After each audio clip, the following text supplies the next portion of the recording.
Well, today is certainly going to be an exciting stream. I have a special guest I'm about to introduce, and this special guest, really, I mean, they've known the Dynastyland brand, the Dynastyland channel, for about as long as it's been around. They've been an OG, they supported over on Patreon, and then they kind of made their ways through the ranks and now creating their own content. But we are going to have a 2026 Dynasty rookie mock draft for you guys today.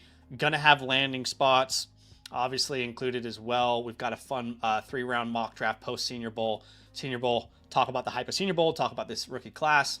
I appreciate y'all being here with me. Let me know who I'm hanging out with. I see y'all in the chat. What's up, Ronald? I see Killer K or Killer Potato Fish in the building. What's up, Jonah in the building? What's up, Gold Dang? He says, what's good? I learned about you from the Flock site. Hey, welcome in, man. Appreciate you for being here. But today's an exciting day because it's not just going to be me yapping. All right. There will be a lot of yapping, but we are going to yap a little bit with Mr. Sammy Stacks. Former, what is the title that we gave you? You were our NFL draft expert, I think. Started as the right? intern. That's right. And then NFL draft expert. Yeah, Mom, I made it. The Fantasyland stream. Sammy Stacks made it onto the stream. Let us know how the audio is, if one of us is too high or too low. But welcome on, man. Obviously, you know, do you want to tell the people in like a Twitter version, like a 90-second version, you know, like how did this all happen where you went from being a land supporter and then you're in the Flock League and now you're creating content? Like what exactly, how did that all happen? I mean, yeah, I was loved your guys' stuff, and then you joined up with the with flockfantasy.com and started watching Mason and was drafting on Underdog last year. And so we introduced you to Mason, is that right? Yes, yeah, I was here first for sure. Just wanted to know that. Yeah, no, make sure that's out there. Yeah, so Mason talked about getting a fan in the Flock League, auditioned, got on there, and the rest is history. The rest is history. And obviously, if you guys don't know, Sammy is creating his own content over there. Sammy Stacks Fantasy. He's got rookie content. And, you know, remember back from last year doing the Flock League stuff. But he is going to be on today's stream. Obviously, we're going to talk about the, you know, state of the 2026 rookie class. We're going to have a, you know, a mock draft. We'll talk through landing spots. Now, all you guys have to do to enter today's giveaway, because we will be giving away a live team playbook, all you got to do to enter is simply like today's stream and type Sammy. Okay, today's code word is Sammy. Love it. So again, like the stream, type Sammy. You're going to be entered into today's giveaway. And we got some playbooks we'll do later on in the stream. And before we get into that, one of you guys will obviously win one. What's up, Waffle Boy in the chat? We got Mike. We've got Yvonne. You know, Jonah's here. Adam says, can you explain how we know when the draft will be when we sign up for a mock on the Flock site? I think it's just, it waits to fill, if I'm not mistaken. But this is a great segue to our Discord, because if you want to join today's mock draft, then you go into the land tab, you go into the mock drafts tab, and I need to send this to you, Sammy, first. And how should I send this to you? I'm going to send this to you on Discord. Yeah. But if you guys want a chance to join today's mock draft, you can go again to the land tab, to the mock drafts tab, and I'm going to paste it in there first. But once, you know, I'll give it like a minute here in this chat. And then once we are about 60 seconds in, I'll give it, you know, kind of free reign to anybody. But so let me know once you join up in there. Sign in. That's okay. We're good. You're okay. But Sammy is in the chat or in the stream, and you're getting a lot of love in the chat right now. Maybe it's because people are signing up for a playbook. I don't know. Nah, it's definitely just me, I think. Yeah, it's definitely just Sammy. Joel says, Sammy, a dynasty cornerstone of the Flock League. That's true. You've become integral to the Flock League. In fact, I'm doing everything I can. I'm so excited for 2026, man. Are you officially staying in 2026? Because I've done everything I can to fight to keep you in. But I should be back in some form or fashion. Yeah. Okay. Great. All right, guys. Let's go ahead and jump in here. I'm gonna put this link in the Discord, like I mentioned, and it is first come, first serve. And if we don't get it filled up at first, we'll pop it into the YouTube chat. but again, appreciate y'all being here. We are going to use the landing spots from A to Z Sports. It's becoming harder to find, landing spots that are reliable or good mock drafts that are reliable. I mean, Sammy, you kind of stepped out of the game as the NFL draft expert, and now we have no one. I mean, we got to get a new Dynasty Land intern because the intern to content creator pipeline is strong. It is strong. I've got something up my sleeve. If anybody's in the community, I got something up my sleeve that I'm thinking about. So be in the Discord in the next 7 days. All right. Before we jump into the mock draft, I just thought it would be fun. Your first time kind of on the stream. I want to give you a chance here to get the chat going, to get the people kind of wild up. And I want to ask you, what is your scorching hot take of 2026? Can be about the class, can be about NFL, Dynasty football. Floor is yours. What's the hot take of 2026? I've cooked something up for you guys. Okay. And scorching hot is scorching hot. So we're not taking this lightly. The take has to do with the 2025 rookie class. Okay. All right. And basically, I believe that here. It's a scorching hot take. All right. So let's not, nobody clip this. But a player from each of the fantasy relevant positions from the 2025 draft class will have an enormous season in 2026. Okay. Jackson Dart will finish as a top 3 quarterback. Ooh. Omarion Hampton will finish as a top 3 running back. Emeka Egbuka is going to bounce back with the top 6 wide receiver season, and Colston Loveland will be the tight end 1. Wow. Okay. That is about as hot as the take gets. All right. So you've got, again, Jackson Dart as would you say top 3? Jackson Dart top 3. Okay. So Jackson Dart top 3, which is possible. I mean, the rushing decline in the second half is interesting. I'm curious to see what it will look like without Brian Daboll there. Who do they hire at OC? Matt Nagy. Which, honest case, it's getting more hate than I think it should. Yeah.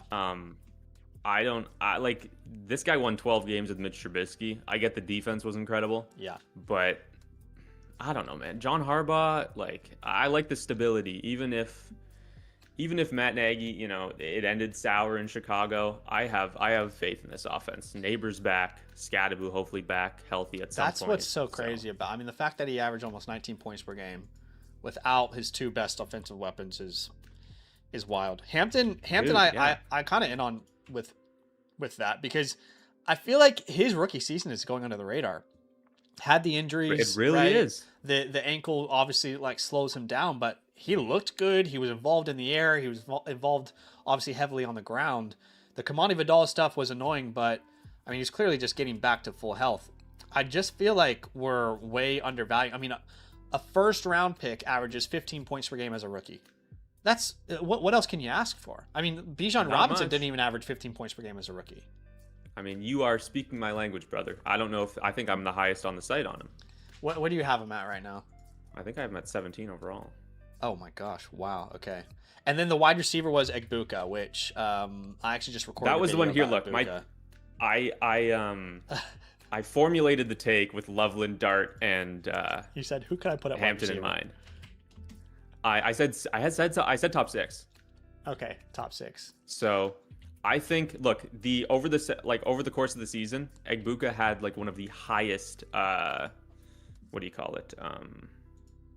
Off target target rate, whatever that stat is. Yeah. I'm butchering it, but Baker just fell apart. Target rate, that type of catchable target rate. There you go. Yeah. But I'm excited about Zach Robinson at OC there. Yeah. I think that's a good fit, and I think it was a lot of touchdowns at the beginning of the year. Yeah. But I think if anybody of the 2025 class is going to do it, I think it will be him. Yeah, the Egbuka fall off was crazy. I mean, that first 5 weeks, people thought they had Justin Jefferson. I remember on my I also do a weekly Dynasty podcast just with a friend of mine, and we did a keep trade cut episode in week 6, and I think we had Egbuka Neighbors Adunze, and look where that went. I mean, wow. No, I mean, I remember all the Igbuka people were. I mean, Bush was calling him Puka Igbuka. We were like, Bush, you got to calm down a little bit here. Well, you all drafted him, and then tight end Loveland. I think I can get on board. The Loveland finishing as tight end 1 feels very possible to me. I mean, the way that he finished his year. I went through a video today, and what did I mention? I mentioned his last 4 games, including the playoffs. And if you 17 game pace those last 4 games, which is always a bit silly, but he was on track for like 1,600 yards. Dude, he's a monster. It's insane, and I don't know why. Like, I don't know if it's because he's a tight end or what, but it seems like the small burden breakout, is getting so much more hype than the Loveland one. It's I don't know. Dude, I feel like one of these guys was drafted 10 overall. Impossible, dude, to get now. He's impossible to get in a trade. He is. He is. I think it's just the nature of the position, and I think that it's hard to gauge what the market is feeling, just because like keep trade cut takes so long to react. Yeah. No, that's fair. Well, I'm gonna give the chat a chance to analyze your hot takes. So. Those are Sammy's hot takes for 2026. I want you to give us a scale of a 1 to 10. All right. How do you rate the hot takes? And you got to, the question isn't how likely is it to happen. It's supposed to be a hot take for a reason, but scale of 1 to 10. All right. What are we giving Sammy feedback here on the hot takes? But guys, I appreciate you being here. Again, if you want to win a live team playbook today, the code word is Sammy. All you have to do to enter is like the stream and type Sammy. That's the code word. We'll do that before we jump into playbooks for the day. And again, friendly reminder, we do have our 40 in a week Feb initiative happening right now. Essentially, if we reach 40 annual Mother Flocker memberships in a single week with the code LAND, I'm going to do a hair reveal for the first time in 2 years. You haven't seen what's behind this hat for 2 years on the content. I can give you an update on the tracker. We're currently at 11 for the week, okay? So currently at 11 memberships this week, so we've got some time here. We can hit it any single week of February. So if you guys want to become a member, obviously you can do that by using the promo code LAND, becoming an annual Mother Flocker member. You'll contribute towards that. And like I said, we're going towards a good cause, partnering with A21. I'm going to donate 10% of every membership to the A21 organization, which they are actively finding a way to make the world a better place and fight human trafficking. It's just something I'm passionate about, and we're doing this month. So let's go ahead and jump into this rookie mock draft. Let's switch gears. And I think the first thing we need to do is look at this mock draft we're using. Again, A to Z Sports is what we're using. This is a post Senior Bowl mock draft. This was done, like a couple days ago? So it's relatively I think it was February, the 2nd, Monday. So let's step into this world. Yeah. Let's pretend as if this was real life, and we'll see how kind of that is going to impact Dynasty rookie mock drafts, okay? So this is the world we're stepping into, where Fernando Mendoza is the 101. I think you can write that in Sharpie at this point. The next offensive player that comes off the board is Carnell Tate to the Browns at 6. Then Jeremiah Love to the Saints at 8.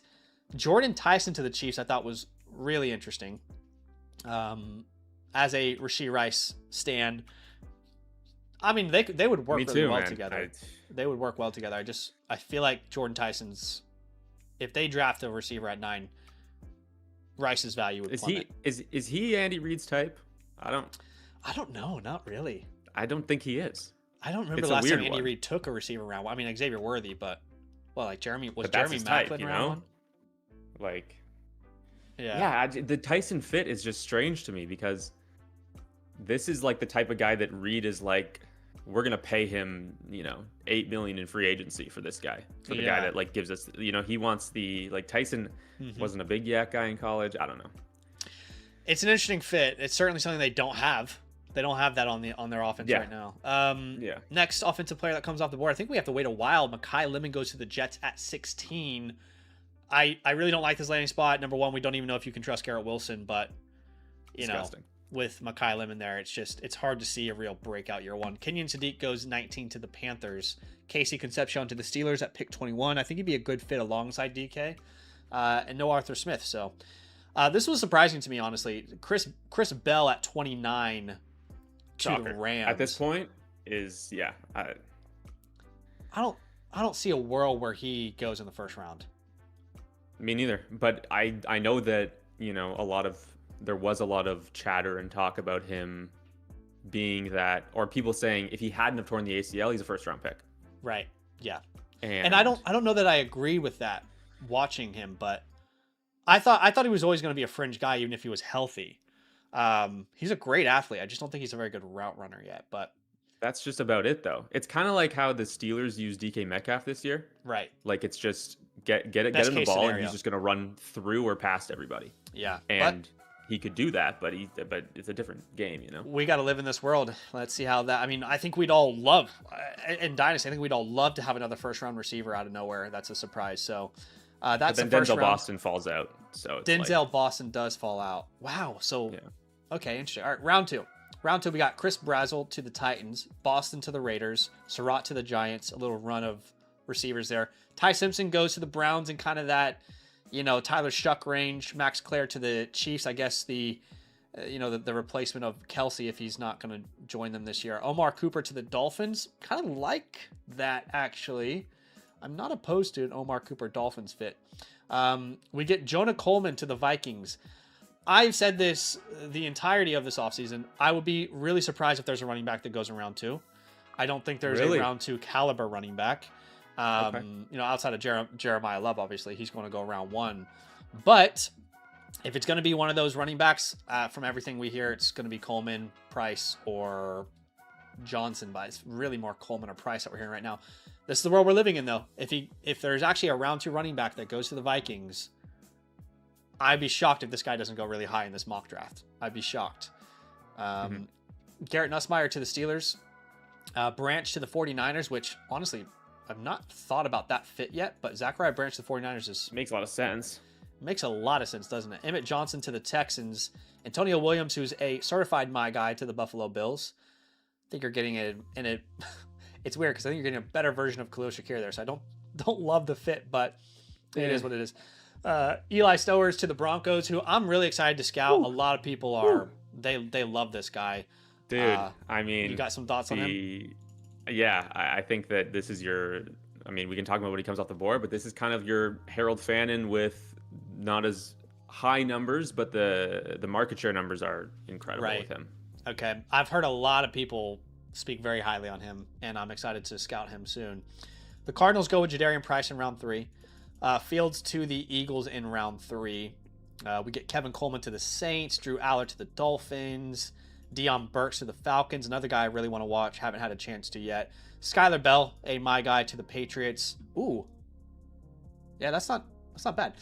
Aaron Anderson to the Seahawks. Ted Hurst to the Jags. Ted Hurst was I feel like most people's favorite Senior Bowl guy, yeah. Kind of stand out, if you will. I mean, he made one. Yeah, he made that one insane catch. I think just the clips going around.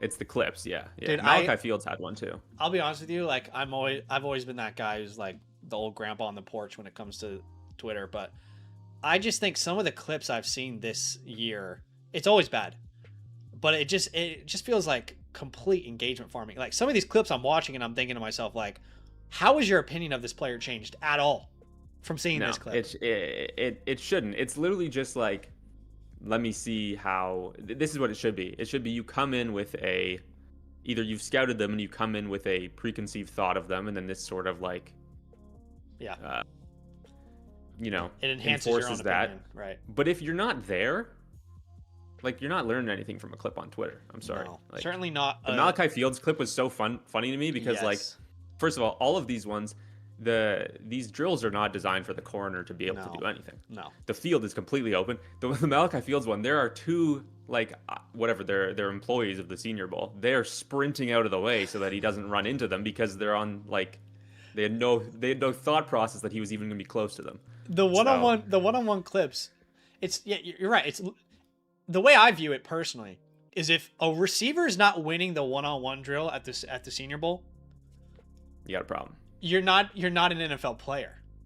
Yeah. You do not need to be a good route runner to win those one-on-one clips. But anyway, this will be fun. Let's jump in. We'll do a Superflex 0.5 tight end premium mock draft here.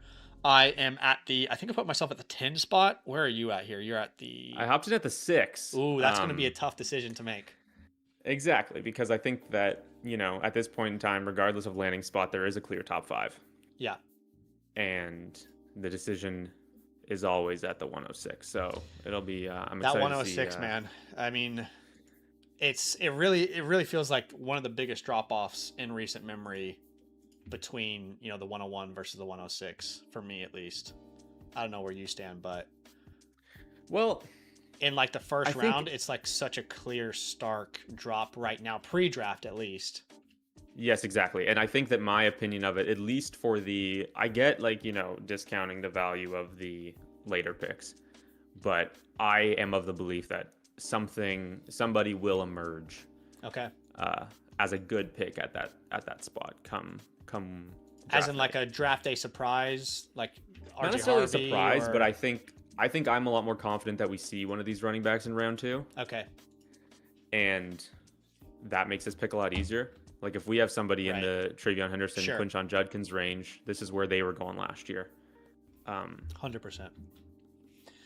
Well, Jeremiah Love goes off the board at the 101 there. There's been a lot of debate on this channel about, do we use the word elite for Jeremiah Love? Do we use the word generational? I'm always this old guy sitting on the porch being like, you guys can't do this. I just feel like we use that word a lot. Do you think Jeremiah Love, in your opinion, deserves that generational elite tag? The Bijan Robinson level prospect, where do you kind of view Jeremiah Love yourself? I think he's very close if he's not there. And I think that the top 10 draft capital, or, I feel like top 15 is guaranteed. Top 10 is very likely. Yeah. And those picks just do not miss for fantasy. So if we're talking about, the level of prospect in terms of just a running back, that's one thing. For fantasy football, it doesn't get any safer than this. That's very true. Pick. That's very true. And no, I'm kind of like completely in agreement there. I think he's close. We did a exercise last week where we compared the 25 to the 26 class. I would still take Genty personally as a prospect over Jeremiah Love. That's not to discredit Jeremiah Love, but I just felt like, particularly after contact, Genty was kind of in a league of his own. But if you want to make the case, well, Jeremiah Love can be this dual threat guy through the air. He can get 100 targets in a year. I also think Genty could, but I can kind of see where people are coming from. But he's the clear 101 regardless. So it's not really going to change. It's a fun conversation. That's the thing. It's like, what is the point? What is the point of the anything. conversation? I know. I guess maybe it's expectations. It's just we like to argue. Exactly. It's January. It's February, and we're talking about fantasy football. I mean, that's our problem. Mendoza at the 102. You got the big 3 receivers. I would be shocked if Tyson didn't end up as a 1 if this was a real world scenario, though. If he actually goes top 10 to the Chiefs. Over Tate to the Browns. I mean, this is probably a prospect take rather than like a landing spot. Just saying, I think that, like, I know a lot of the analytics guys, they have Tyson in a tier behind Tate and Lemon. So, in that situation, if you truly believe that Tate is that much better of a prospect, and them getting drafted so close together, and the way, the huge difference in landing spot isn't going to matter to you, then I that's where I think that's coming from. Sure. Obviously, the Lemon landing spot is disgusting. The Lemon landing spot is absolutely gross. Okay, I'm actually really glad you took Coleman at the 106, because I think, the 106 right now, in my opinion, pre-draft could be 12 players. Like, truly. I think you can make a case for 12 players. It's wide open. Yeah. But you get a running back in round 2. That hit rate is extremely high historically. Mm-hmm. It's with this class and how much unknown there is. I feel like I'm right there with you. I feel like Coleman has to be the 106 if this was real life. Yes, this mock specifically, it was him or KC. I think that, honestly, I do like the KC landing spot to the Steelers at 21 if they can get a quarterback. Right. Because I like him in Mike McCarthy's offense. I think he fits it a lot better than DK Metcalf does. but we just have no idea who the quarterback's going to be. If that's Aaron Rodgers year one, and then, you know, Casey could potentially have a big year, and then we'll see after that. But I think that Jonah Coleman is just the safer pick at the 106. Especially, you know, historical hit rates. A round 2 running back has a better hit rate than a late first round wide receiver. Historically very safe to bet on. So we get Concepcion, we get Boston. Boston doesn't have that first round, you know, historical hit rate. Now, honestly, in this class as well, if you're not in the first round, it feels worse. Like, you know, in previous classes when Lad McConkey was a second round pick, we were like, but the class was so stacked. You might as well, you know, give him the first round tag. This is kind of the opposite. You know, like if you don't make it into the first, I'm like, yeah, I don't know. It's a weak class, not just for Dynasty, but from everything I've heard from NFL draft analysts, it's just a weak class in general. Well, you know, Daniel Jeremiah had 11 wide receivers in his initial top 50. I saw that. I was so confused. But it was like how? Look, I'm not a film guy. Yeah. So like some of those, you know, later names I wasn't extremely familiar with outside of their production profiles. Yeah. But I mean, I didn't get a lot of it. I mean, you know, guys like Mel Kiper have Zachariah Branch in there. You know, I think he had him wide receiver 4, which is interesting. You see the ADOT for that guy? I got a lot to say about Zachariah Branch whenever we get to him, because I think he's the most fun player to watch and the most difficult player to project. In the NFL. So Concepcion comes off the board. Boston, Emmett Johnson. Like I said, I'm trying to pretend that this is real life. And if this was real life, it'd be between 2 players for me here.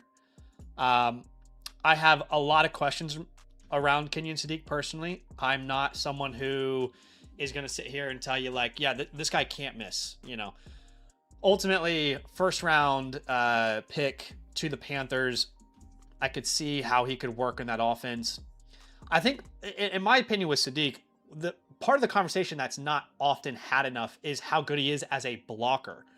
And I feel like when you watch him, there's this true, you know, like dedication to the craft of being a run blocker. So I'm thinking from an NFL team's perspective, yeah, he's this big freak athlete, but I don't think you draft him to completely build your offense around him. I don't know that I see a top 3 season out there. I think as an NFL player, he instantly improves your run game from day one. He can play on the field from day one. People talk about him being undersized. I don't really care about the size. You watch this guy make these blocks. It's with incredible aggression.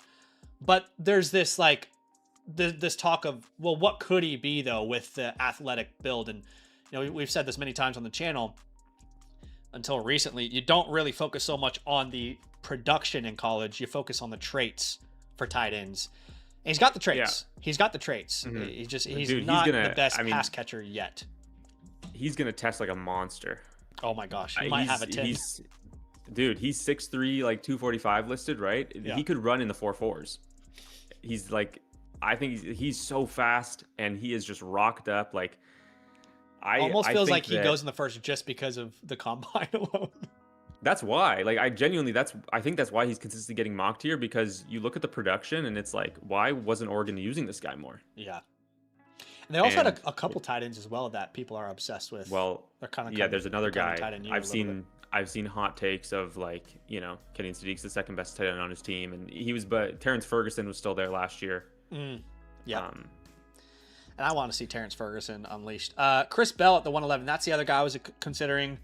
Again, I'm not a big Chris Bell guy. Like, I'm not going to pound the table for Chris Bell. But if he goes in the first round to the Rams, it's about as you could replace that name with any other receiver in this class.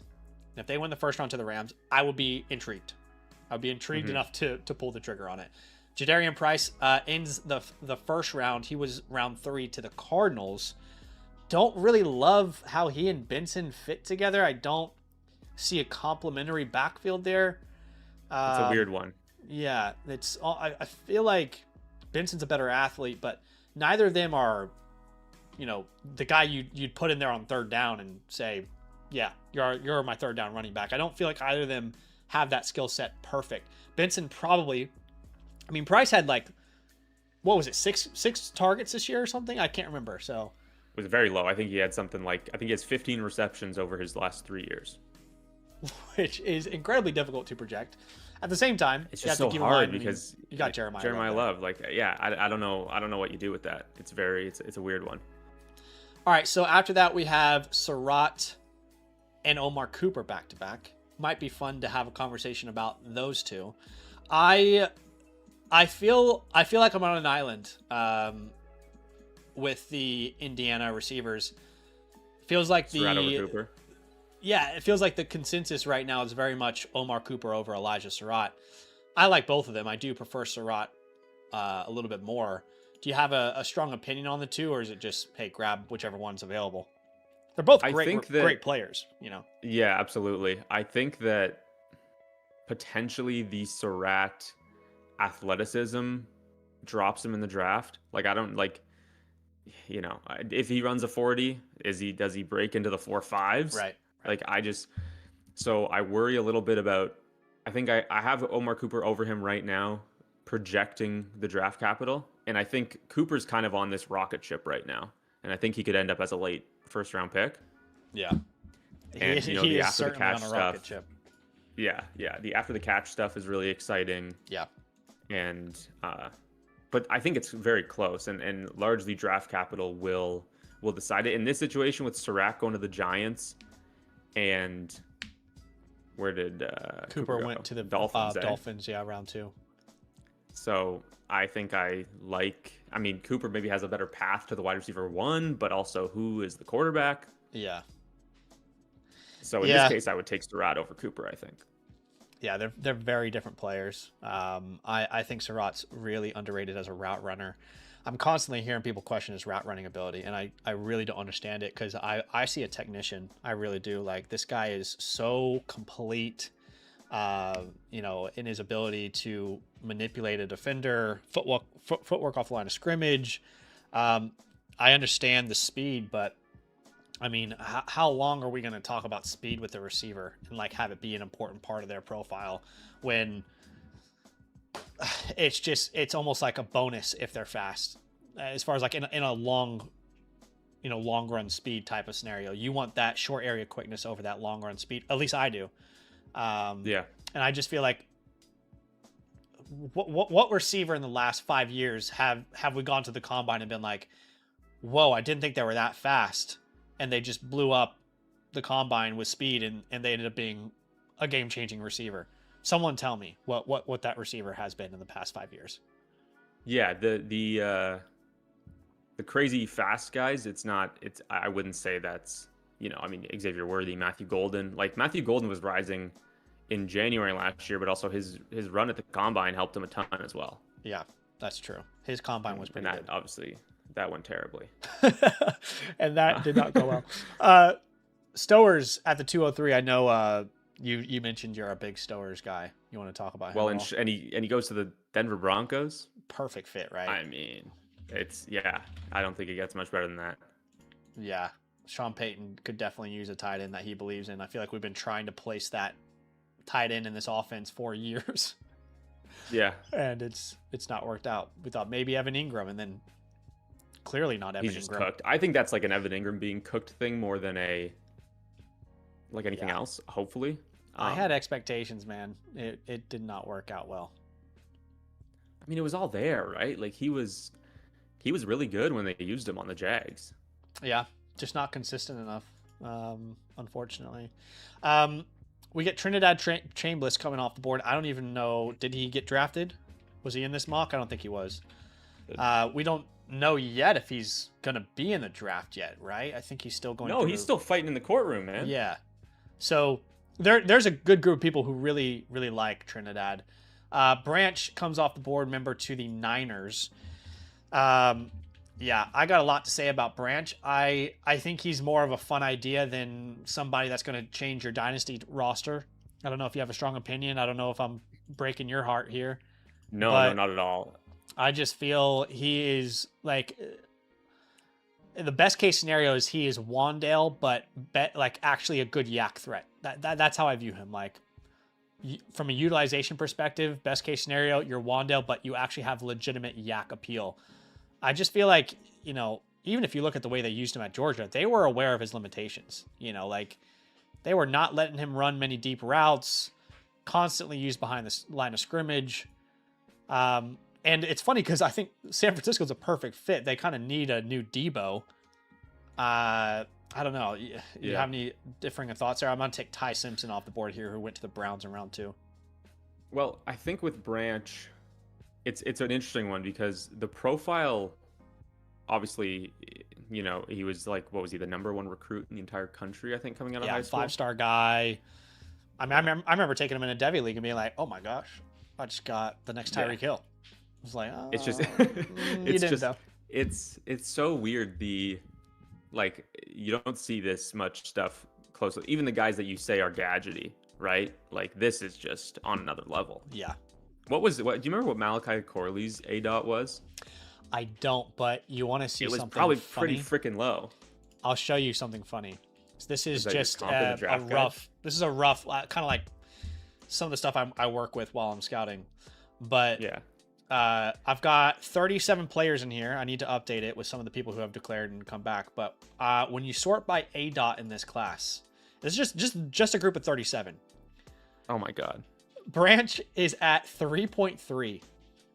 And I remember looking at this on PFF. This is Branch here down at the bottom, if you guys can see. 3.3 average depth of target. I remember looking at the PFF site, and I think there was 240 something receivers who had 50 targets this year in college football. Mm-hmm. And I think he ranked 238th in average depth of target. It's just doesn't shock me whatsoever. And that's what's so hard, is like you hear it and you're like, yeah, I mean it makes sense. That's what's so hard about it. I don't know. I don't understand how Mel Kiper and these guys have him going in the first round. I cannot imagine that player goes in the first round, even in a bad class like this. No, it's you would have to have such a sure vision of what that looks like. And look, there are a lot of egos in the NFL, especially on the offensive side of the ball. But yeah, to spend a first round pick on, I mean, it doesn't make any sense. Like he doesn't really produce as a sophomore at USC. There's some talented players ahead of him, sure. Yeah. But I don't know. It's such a weird profile. It is. It's so hard to wrap your head around. Love Antonio Williams there at the 208. I'm a huge Antonio Williams guy. I think he's one of the more underrated receivers in this class. And he's just, I don't know how he doesn't fit day one in an offense. Where do I have him ranked right now? I think I got him ranked at 9. So I would take him over like the Lanes, Brazzles, Bells, Bernards, Branches. I'm a big Antonio Williams guy. I think he can play inside, outside. Probably going to be more of a slot role, but if you're a film guy, you probably love Antonio Williams. Film guys love Josh Downs, for example. Doesn't mean he's going to end up being a superstar, but there's just such a pure enjoyment you get from watching certain guys run routes. And Antonio's one of them. I often talk about a conviction plant. It can really be the difference between you creating separation or just allowing a DB to kind of catch up with you. And his conviction plan is one of the best in the entire class. Wherever he's going at the stem of his route, I mean, you're not going to be following him because there's just such an ability to separate off that plant foot. Big fan of his. He lands in Buffalo. And I don't know what Buffalo's doing. I have no idea what Buffalo's doing. I mean, what an absolute nightmare the Buffalo Bills are this offseason. They got to hire a new PR person because... Yeah, we're going to fire our coach. We have no idea who we're going to replace him with. We by the way, hate Keon Coleman, but we're going to hire offensive coordinator who's been trying to use him. Well, here's the thing. It's going to work out. They say in the press conference, this was a coaching staff pick. on Keon Coleman. So don't come after Brandon Bean for that, okay? Because this was the coaching staff. Right. Speaking of, we are going to promote our offensive coordinator to be Yeah. the new head coach. Oh, by the way, just a little side note, some news for you guys. We're gonna promote that guy now. Yeah, he's gonna run Also, the whole okay, show. why are they talking about Keon Coleman as if he's not still under contract? I know. That doesn't make any sense to me. It's like an the poor absolute guy, nightmare. Coleman's there, like, dude, I didn't do Right. anything wrong. What am I supposed he's to just do trying now? to play football. Yeah. Yeah. They're No, just I feel terrible taking- for him. You know, it's awful. It's really awful. Are there? First of all, I don't even know who Eli Heidenreich is. Heidenreich, Who's this hybrid. guy? He's a hybrid wide receiver running back out of Navy. He did not. I don't think my he got drafted. Gosh. Okay. Mike H is just supporting the troops. He said, "Watch the film, Zach." Okay. All right. I'll put it on. I'll put it on. This Running is the honestly the triple first. option I'm every surprised he's play. on the flock site. This is actually part of Sammy's job is to put players on the site. We've got over 100 prospects, ladies and gentlemen. They just aren't all. Somebody needs to rank them for them to show up on the screen here. So That's I certainly wouldn't rank him because I didn't even know he existed. I'd be curious to hear what Mike likes about him. I don't know. I think he might have to enlist. Honestly, like don't quote me on that, but I heard somebody talking about that. They don't even know if he's going to be in the draft because he has some like. Right. I mean, he something might to actually. fulfill. Right. Yeah. Okay. Okay. Apparently, the domain guys featured him. All right. The domain guys featured him in a video. Is there any player that you want to talk about? Well, Chris Brazel, the guy Yeah. I took at the 206. Yeah. Went to my Tennessee Titans Come at 35 at the beginning of the second round. If this is the plan for Cam Ward's wide receiver 1, I'm not sure how excited I am about it. Yeah. Low moving cost though, so Yeah, it's weird because, people see Chris Brazel out of Tennessee and they automatically say, I'm out, which, and he's not Jalen Hyatt. He can He's he can not. actually run some routes. 100%. I agree with you. That's exactly where I was going to go. Like, Brazel was one of the more, I haven't ranked at receiver 11, but he's in this tier of like 6 to 11. I thought he was a far better route runner than I was anticipating. Again, like that Tennessee system, I almost feel like we can't trust running backs. We can't trust receivers out of it. It's very But it's, he's got great movement skills for such a big body. What is he, like 6? I'm trying to remember what he's at. He's 6'5". like I think he's listed 6'5", 190 or 200. 6'5", 200, and he moves well. I kept thinking like Alec Pierce a little bit for him. Yeah. Alec Pierce, Christian Watson. That Which type is of vibe. here's the thing, like Jalen Hyatt, the league kind of told us what they thought of him. Wins Right. the Biletnikoff and gets drafted in the 3rd round. Yeah. So if Chris Brazel's an early 2nd round pick, I'm not sure how excited I am about a guy who I don't know if I don't think Right. Chris Brazel has a top 12 wide receiver season in him. I just not that type of profile. Yeah. But I'm talking. It's the 206, right? So Right, exactly. And you're betting on a top 50 player in the draft. What is that worth in this draft? I don't know. But it's certainly, worth trying there. I did want to talk quickly about Ty Simpson. I was surprised that he fell this far to the 210. Not that I dislike any of the picks that people made beforehand, but for me,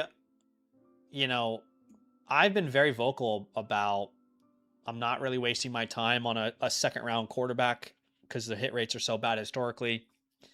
Tyler Shuck at the moment looks like he's going to break that. I would say history tells us if this was real life, most likely scenario is Ty Simpson is a nothing burger. But when you talk about this class as a whole, I just feel like it's okay to take as many dart throws as you want if you're not sold on a lot of these guys. Super flex league, Ty Simpson's had some stretches where he's looked really good, some stretches where he's looked really bad. You're kind of making the Tyler Shuck bet here at the late 2nd round. It felt like an easy pick to make for me at the 210 at least. yeah, I think that Ty Simpson's a guy with me where he's gonna need to get in the 1st round for me to take him seriously. Yeah, I think. I get that. It's just. And here's the thing. This is actually an interesting conversation because Ty Simpson, 1-year starter. He's loyal to a fault at Alabama, probably. Yeah. Where sits behind Jalen Milroe for 2 years, where everybody else is transferring. I mean, he's a 5-star recruit, highly touted out of high school, and he sits and then he finally plays and it looks good for half a season and then it really doesn't look good the second half. And then he declares. And I'm kind of like, okay, does he declare if he's not told that he has a good shot to go in the first round? I know. I think I almost worry that it was more like an image thing where, like, where was he going to go? Tennessee was supposedly going to give him a bunch of NIL. Was it? I feel like he had to weigh up the thought of like, this class sucks at quarterback. I'm the number 2. That's the thing. And that's the Dante Moore conversation, right? Where Dante Moore, it seems like, you know, dude, you should become, that was with surprising, only 1 year of experience. Man. That was really shocked. Surprising. I mean, I think you're potentially leaving. I know the NIL money's good, but you might be leaving 20, 30 on the table. Well, the rookie contracts, it's like upwards of 40 guaranteed if he's the second overall pick. Yeah. And NIL is maybe he makes 10 mil at Oregon for 1 season. And it's, you know, there's nothing guaranteed beyond that. The quarterback class next year should be a lot better. This whole, like, he's avoiding the Jets thing, I think is a load of baloney, if I'm being honest with you. I really don't.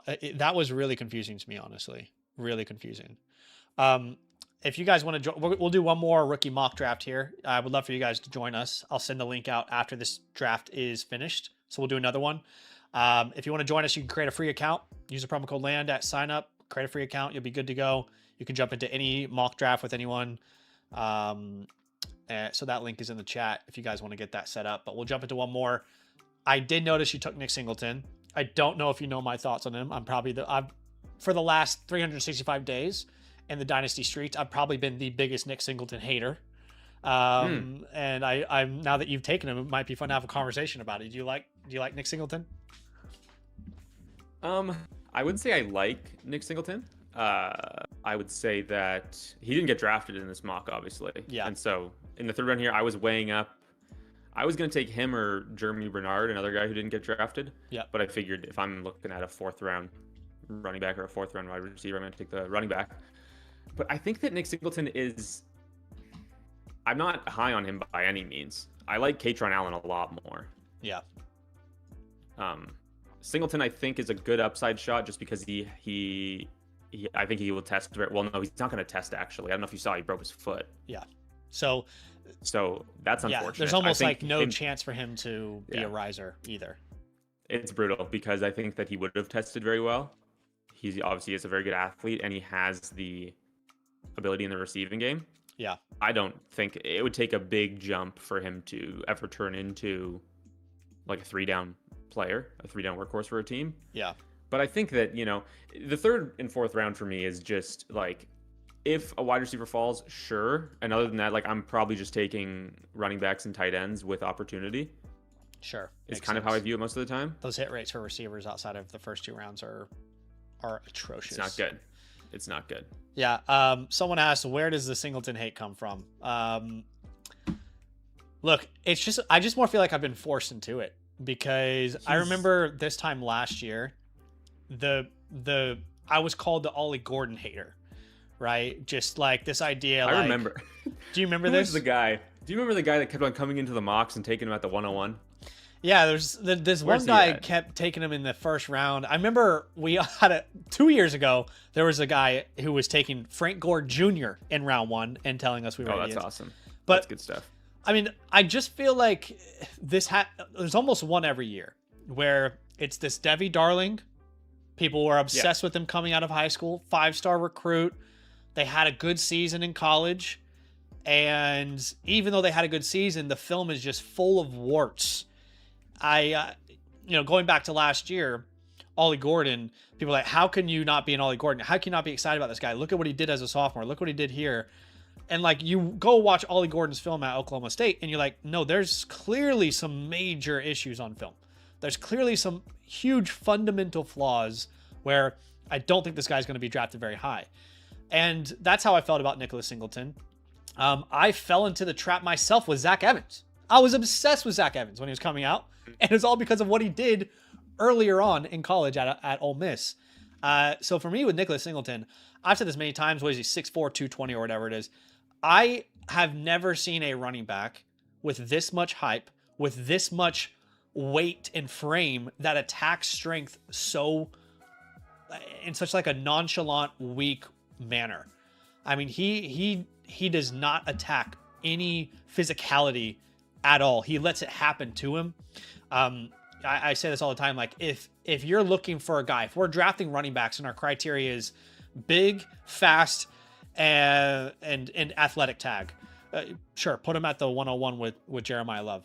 But if you're actually asking him to play the position, I don't see a scenario where this guy is like an early down back where you're funneling 15 to 20 carries through him. You know, it's just the lateral agility is not there. I don't like the vision, don't like the processing that he's got behind the line of scrimmage. One of my floor comps here is Isaac Corindo, Trey Sermon. And I'm concerned that's probably what you're going to be getting here. Yeah. I don't know. Like Trey Benson, I put there because of him being an athlete, but that was with the understanding that maybe he had a combine to show something. I don't think he's getting drafted before like round 5 now. I'd be shocked if he's drafted before round 5. Yeah, no, he's firmly on day 3. And I think that, I mean, how can you argue that he's he's the same guy that we thought that he could be? Like Katron Allen completely took over this year. Completely disrespected him, by the way. Like 1,300 yards for Katron Allen in this backfield in 2025. Nicholas Singleton, 540 on the ground. Insane. And it makes sense because one was really effective and efficient. The other was completely mediocre. I'm going to send you this link. Katron Allen is slow. Yeah. Katron Allen does not have the long speed. No. Like he's not a burner. He breaks off occasional big plays. He's really good in the I'm mixing. I keep on mixing him and Jadarian Price up. I'm terrible for it. Yeah. But Katron Allen, he's not this crazy athlete. No. And he completely took over this backfield. And Nicholas Singleton, I mean, he is kicking himself that he didn't. I mean, he's doing the Matthew McConaughey Interstellar meme right now, wishing he came out last year. I know. Him and Drew Aller. Everybody at Penn State outside of Katron Allen's Penn State why didn't I come out? Yeah. Penn State had an awful time. No, I mean, Katron Allen's not even like some incredible prospect, but he was far better. I keep comparing him to Brian Robinson. I can't help but see like that, that type of player. I'm going to put a link in the chat if you guys want to join this next rookie mock draft. Would love to have y'all. Again, if you don't have an account yet on the Flock site, you can create one completely free using the promo code LAND at sign up. There's a link for you. Also, before we jump into this next one, we are doing a giveaway today for a 2025 live team playbook. All you have to do to enter is simply like the stream and type Sammy. That's our code word today. Again, like the stream, type Sammy. That's as simple as it gets, and you will be entered into today's giveaway. Last thing I'll say is we've got some playbooks we'll do here in a little bit.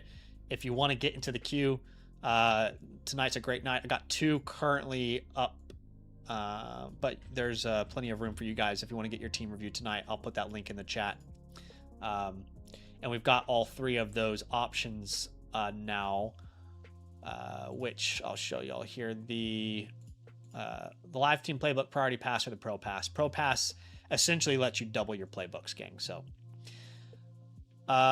cool. Shall we start another one? Looks like we are full here. So I'm drafting at the 103. I see you at the 110. Kind of almost swapped spots on the board there a little bit. I'm gonna see what this back end of the first round looks like. Yeah, back end probably is not gonna hate fun. who I have to select. It's I made a video last offseason. I don't know if you remember this video about the 26 class. Do you remember that video? Yes. Yeah. Got a lot of hate. And I'm wrong plenty of times, but I wish I was more aggressive.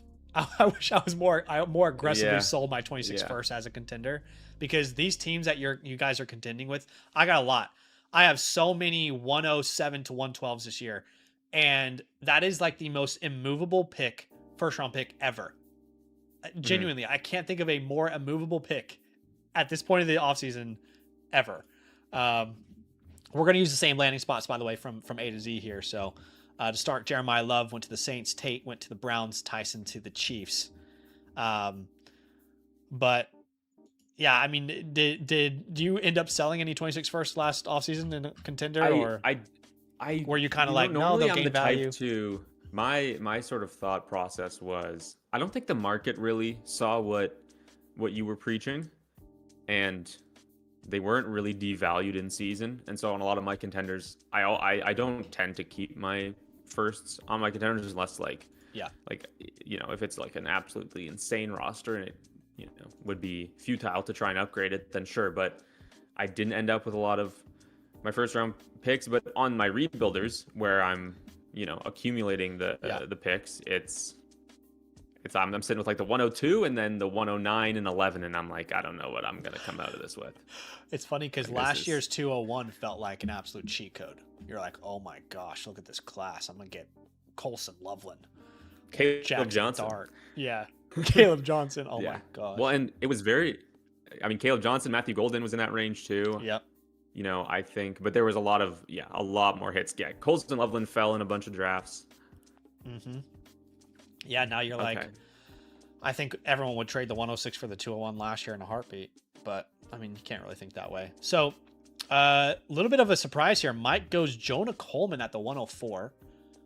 But to be fair, I mean, if we get a running back in round 2, I just don't trust. I don't believe in Jonah. I don't believe in any of these RB2 potential guys enough to take them over these receivers and quarterbacks. Personally, I just don't. I think it's a nice surprise to me if they go round 2.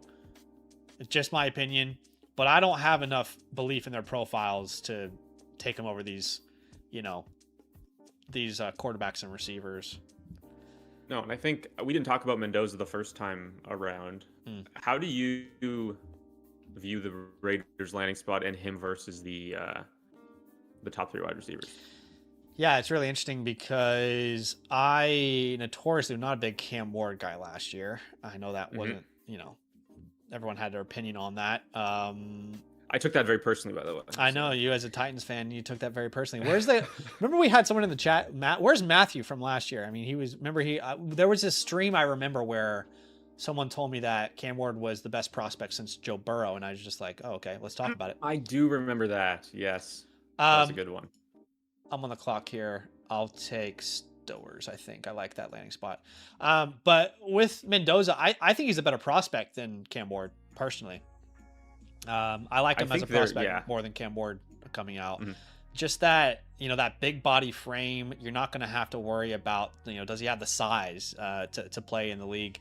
I'm finding a comp really difficult because I think people hate my favorite comp right now is Joe Flacco, and I think people hate that. But I'm thinking of like a younger, more athletic Joe Flacco. You're obviously not talking about 2025 Pro Bowl exactly, Joe Flacco. Which is why when I compare Denzel Boston to Kenny Galladay, people hate it because they can't like picture prime Detroit Kenny Galladay. But I really view like an enigma.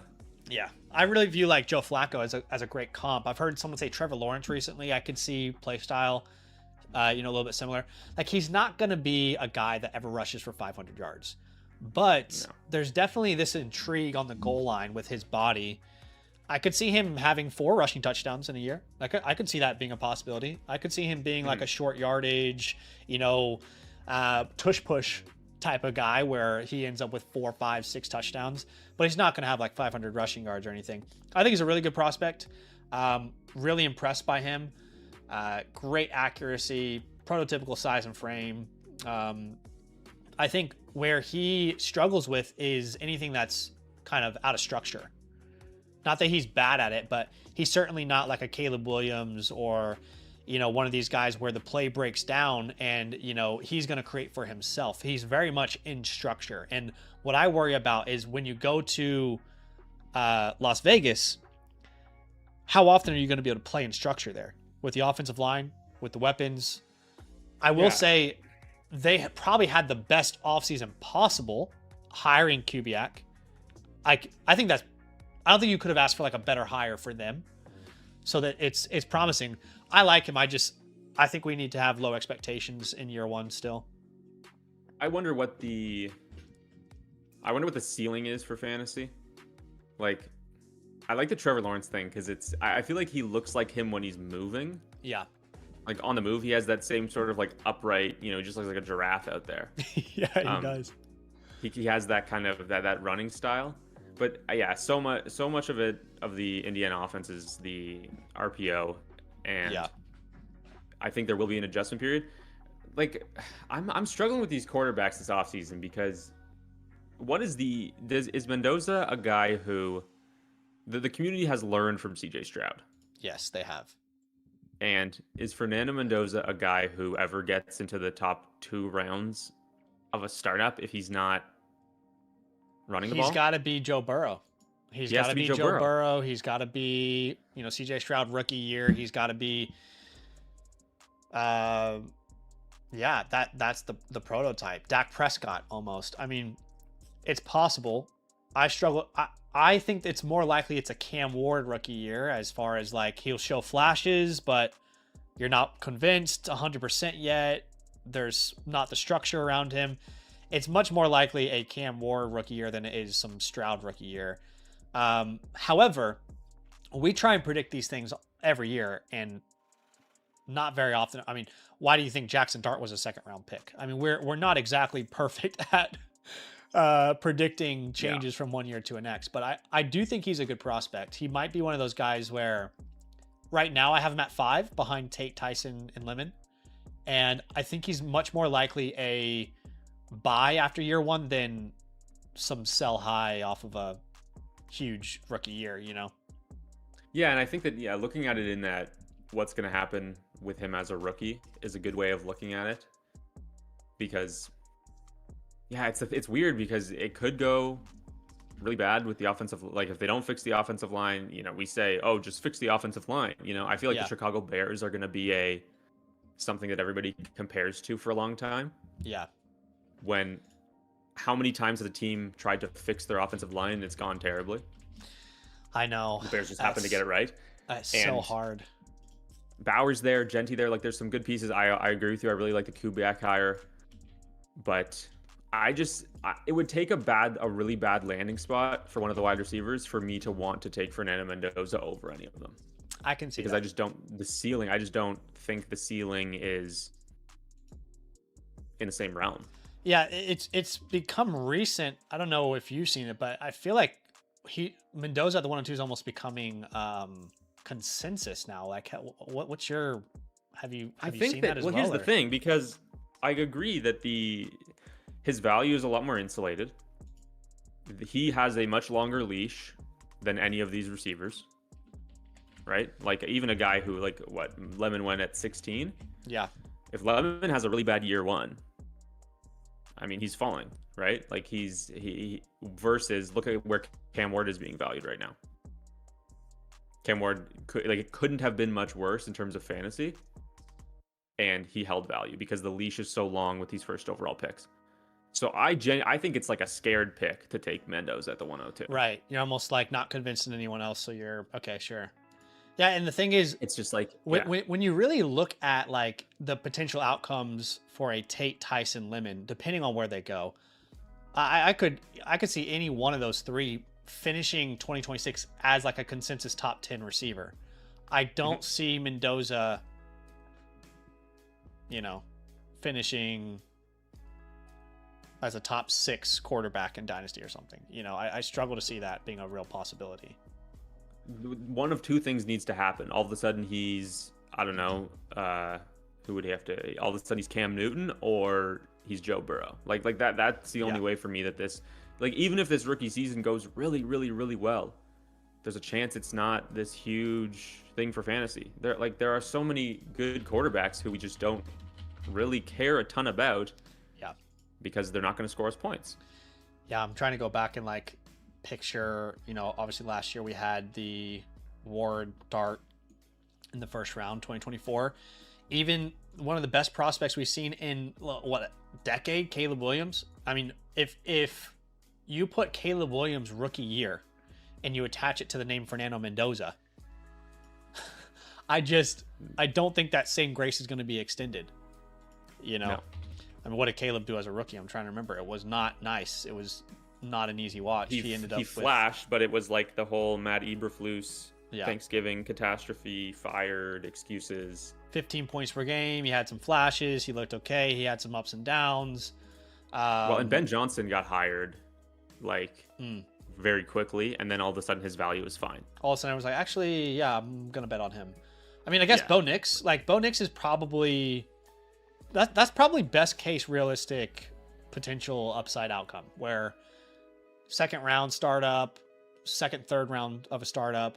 He's shown that he can manage an offense. I think Bo Nix rookie year is probably your best bet there. I think Bo Nix, I think he had much more of the Brock Purdy in him, that point guard plus, where the plus is really available to extend plays. But yeah, that's probably your best case scenario with a Fernando Mendoza, unfortunately. Kenny says, even with the new OC, that Raider landing spot is scary bad until they overhaul their line. Lingon says Mendoza's personality is somewhat similar to Andrew Luck's, which Andrew Luck was, I mean, in Dynasty, everyone loved him in Dynasty. And he just, I was not playing at that time, as you can imagine, but yeah, you were you born yet? I was. What was Andrew Luck's rookie year? 2012. Yeah, 2012. I'll never forget it because RG3 was number 2, and I thought our life was changing for Washington fans, and it didn't change. I'll break the tension. I was born in 2012. Yes, okay. Because someone in the chat said, "Wow, we got Justin Bieber in here." There you go. Yeah. Okay. All right. Let's do this giveaway. I want the chat to, if you have a question for Sammy, if you want to ask him a question about the rookie class, now is a great time to do it. Obviously, you guys hear me yapping all the time, but maybe if there's something that you think I'm like maybe you're like, Zach is way too in on this player or way too out on this player. I want you to hit Sammy with the echo question. chamber. Yeah, exactly. Break the echo chamber. Let's bring in some other opinions here. But this is your last chance to enter today's giveaway. We currently have 33 entries. All you have to do to enter is simply like the stream, type Sammy into the chat, and one of you guys is going to win a free team playbook. I'm going to quickly send this to my designer as well. First question's about Tyron Montgomery. I couldn't tell you a thing about him. Let's go. I have no idea who Tyron Montgomery is, honestly. Let me look up Tyron. Xander says, does going all in on Jeremiah Love in a rookie auction have glaring downside? I talked about this. Rookie auction? Yeah. As far as taking a running back that's going to go top 15 in NFL draft, it's almost unheard of that you would regret betting on a player like that. No, yeah, I can't think of a profile where it's not worked out. There isn't a better bet to make. Yeah, because teams do not spend this type of draft capital on this type of less important position. Yeah, without Leonard Fournette is the only guy taken in the top 10 in the past 10 years who hasn't been a perennial. Yeah, RB1, and even he had some good years. Yeah, exactly. But yeah, Carl says, Sammy, how do you feel about Mind Goblins as a prospect? I don't know if that's an inside joke. Clash Royale thing. This is not an inside joke. I have no idea what Cal is referencing. Duke Mind says Goblins? Best case for the 102 to the 104 for one quarterback player spots. Okay, so basically best landing spots. This is fun. Yeah, this is fun. Okay, let's start with Mendoza. Where we're not. We know he's going to the Raiders. For one QB. So we're talking the 3 wide receivers. To me, I don't know where you stand. I feel like I want the receivers going top 10. The reason I say that is because, Washington, I can see one of them becoming a future number 1. Cleveland, you're automatically the 1. New York, you're not the 1, but you have Dart. At Tennessee, you're the number 1. Where it gets a little bit messy outside of that for me. You go everyone loves the Rams as a landing spot. Devontae's, I think he's going to play another 3 years. I don't know where the target share comes from if you go to the Rams. I hate Baltimore. I'm not as high on that either because, okay, cool. It's Matt Stafford for maybe another year. Right. Maybe not. Who knows? And Puka is always going to be there. Yeah, he's not going anywhere. So you slip out of that, then you're looking at Baltimore, the Jets, God forbid Tampa Bay, Minnesota, Detroit. They would do that again, wouldn't they? I feel like top 10 is I really want these guys to go top 10. I don't like the landing spots when we go outside the top 10. I'll give you my dream. Yeah. Okay. Here's the dream. The dream is Tate at 4 to the Titans. Okay. I like that a lot. Okay. Then I'm gonna go. I'm gonna go. Lemon at. Oh God. No. Here's what I'm gonna do. I'm gonna do Tyson at 7. Yep. To Washington. And I'm gonna say Lemon goes to Dallas at 12 after Jerry does Jerry things and Pickens is somewhere else. Oh my gosh, that would be chaos. All right, if I had to choose my ideal scenario, I do want someone in Tennessee. I agree. I just want someone in Tennessee Brian who's Daboll, like man, very like... clearly like, oh, this guy's coming in to be the guy. So I don't mind if that's Tate or Tyson, but I feel like it has to be one of them. Sounds like Tyson's going to go later, maybe because of the injuries in the past. Who knows? Yeah, it's hard. I would say Tennessee and Cleveland. As silly as it sounds, I really like those landing spots for Tyson or Tate. I would love for Washington to get a player like Mekhi Lemon. I think they have too many needs on defense to really address it, but he would be the perfect fit. Debo's a free agent. I mean, playing alongside Terry McLaurin, I think that would be incredible. But yeah, those are the teams I really would prefer. It's not a year like many years where you're like, oh, this is fun. No. You're like, I can make this work. I can make this work. Maybe. Yeah, I think like is Lemon going top 10, breaking a mold sort of? Yes, because like it's to me, it's just not the profile. Like when JSN was coming out, I was like, this is one of the best pieces of film I've ever watched. This is a can't miss prospect. Now, obviously, he missed the majority of the year, so that plays a part. But the fact that a JSN level prospect doesn't go top 10, 15, for Lemon to do it at that size, I couldn't tell you the last time. I mean, for example, Waddle did, but Waddle had this speed threat that was like unheard of, like cherished by every NFL team. For a I'm not undersized is the wrong word to use, but like for a potential slot, maybe outside, who's not over, 6 foot. It's not, I can't think of many receivers who have gone top 10 with that. Well, no. And I think it's perfectly reasonable for him to be an incredible fantasy wide receiver, even if he doesn't go in the top 10, right? Like as good as Titan Taysom and all this stuff. Titan Tyson. Bro, I've been messing that up all year long. Dude. When I'm trying to say the big three, Tate, Tyson, Lemon, every time I mess it up. But it's sort of like the slot receiver is just, it's undervalued the same way running back is. Yeah. And insane. It's just a weird, I honestly don't think that I care about the top 10 or I care about how high in the first round Lemon goes as I do about Tate and Tyson. Yeah, no, I think that's fair. In fact, if Lemon falls, a lot of years you get excited about like, oh, where could they fall? But there's not a lot of teams that. No. I'm like, what is he gonna fall to Pittsburgh? Oh God, I don't know. But who had quarterback? I know, like Buffalo. Who exactly are they going to? I don't think he falls that far. I think I think end of when we get there, Lemon goes in the teens. That's what I would imagine. I think he's absolutely going top 20 in this class for sure. And the thing is, the teens, it's kind of gross. Yeah, it's not fun. It's not fun. Like I don't know how excited I am if he goes to Baltimore. Tavon Austin in 2013. That's actually not.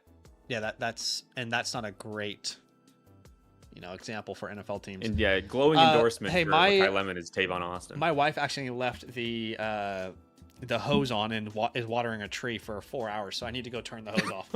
You guys can ask Sammy a question. I'll be right back. I'll entertain the chat. Okay. I'm a little delayed here, but we'll Lemon to Carolina or the 49ers would be fire. I don't know if I've been a bit of a Tet hater so far this offseason. I don't think that there's enough passing volume in that offense. Lemon to Carolina would disgust me as much as the Jets, honestly. Just because, I mean, the Jets could do something crazy. They hired an OC today, didn't they? Oh yeah, Frank Reich. Whatever. Yeah, that's interesting. We'll see how that goes. Yeah, and then the rest of the teams, Miami at 11, who's the quarterback. Even though, yeah, I need to get the Mike McDaniel out of my head because obviously Lemon's a great fit for that.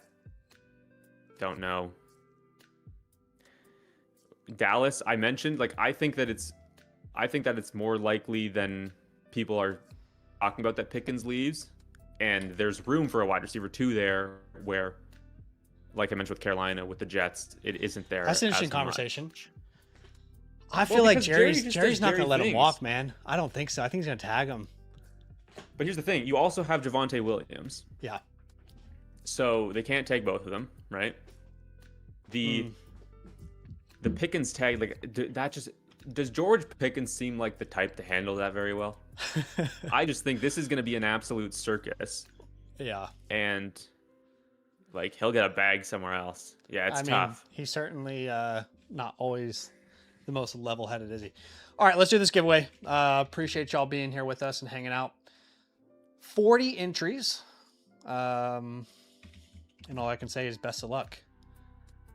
40 entries here. And we've got a winner here. The winner's name is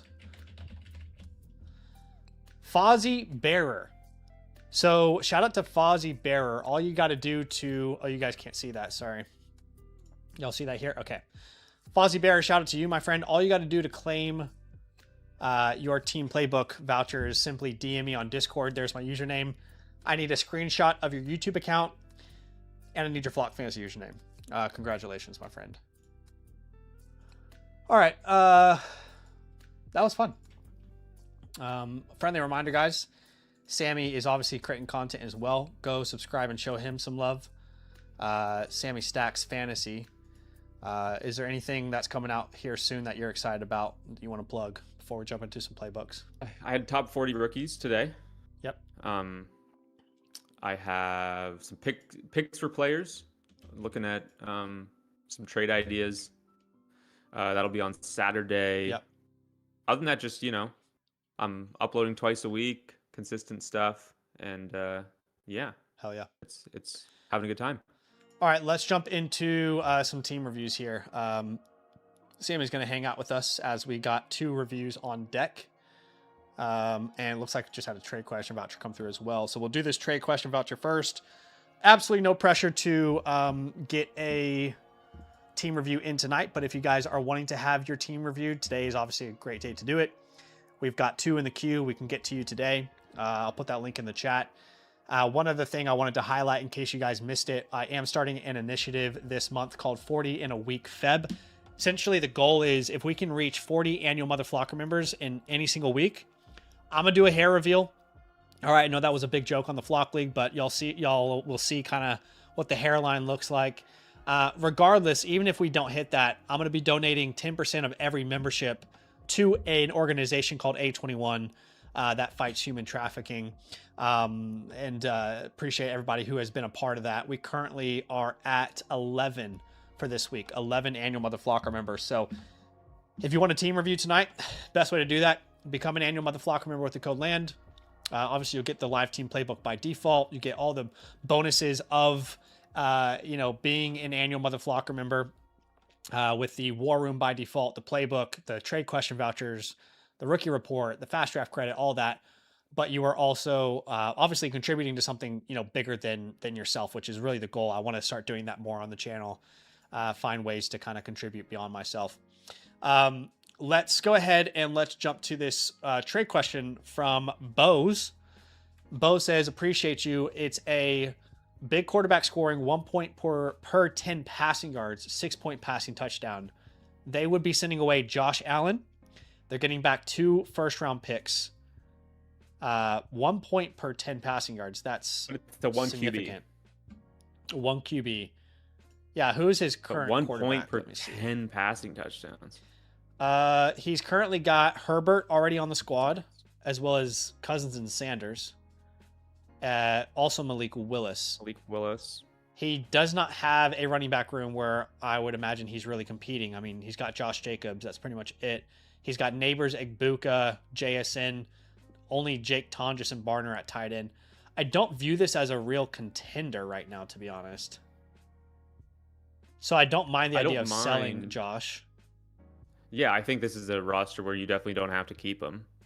Yeah. And look, yeah, it's tough. I don't play in any one quarterback leagues. I don't have a great grasp on what Josh Allen is worth in them, but I imagine he's worth more in this one because 1 point per 10 passing yards. That's insane. He's scoring 50 points a game. Well, right. I mean, that would mean 300 yards is 30 points. Is 25 points, right? Yeah. Yeah, that's pretty crazy because standard is 1 for every 25. Yeah. Right.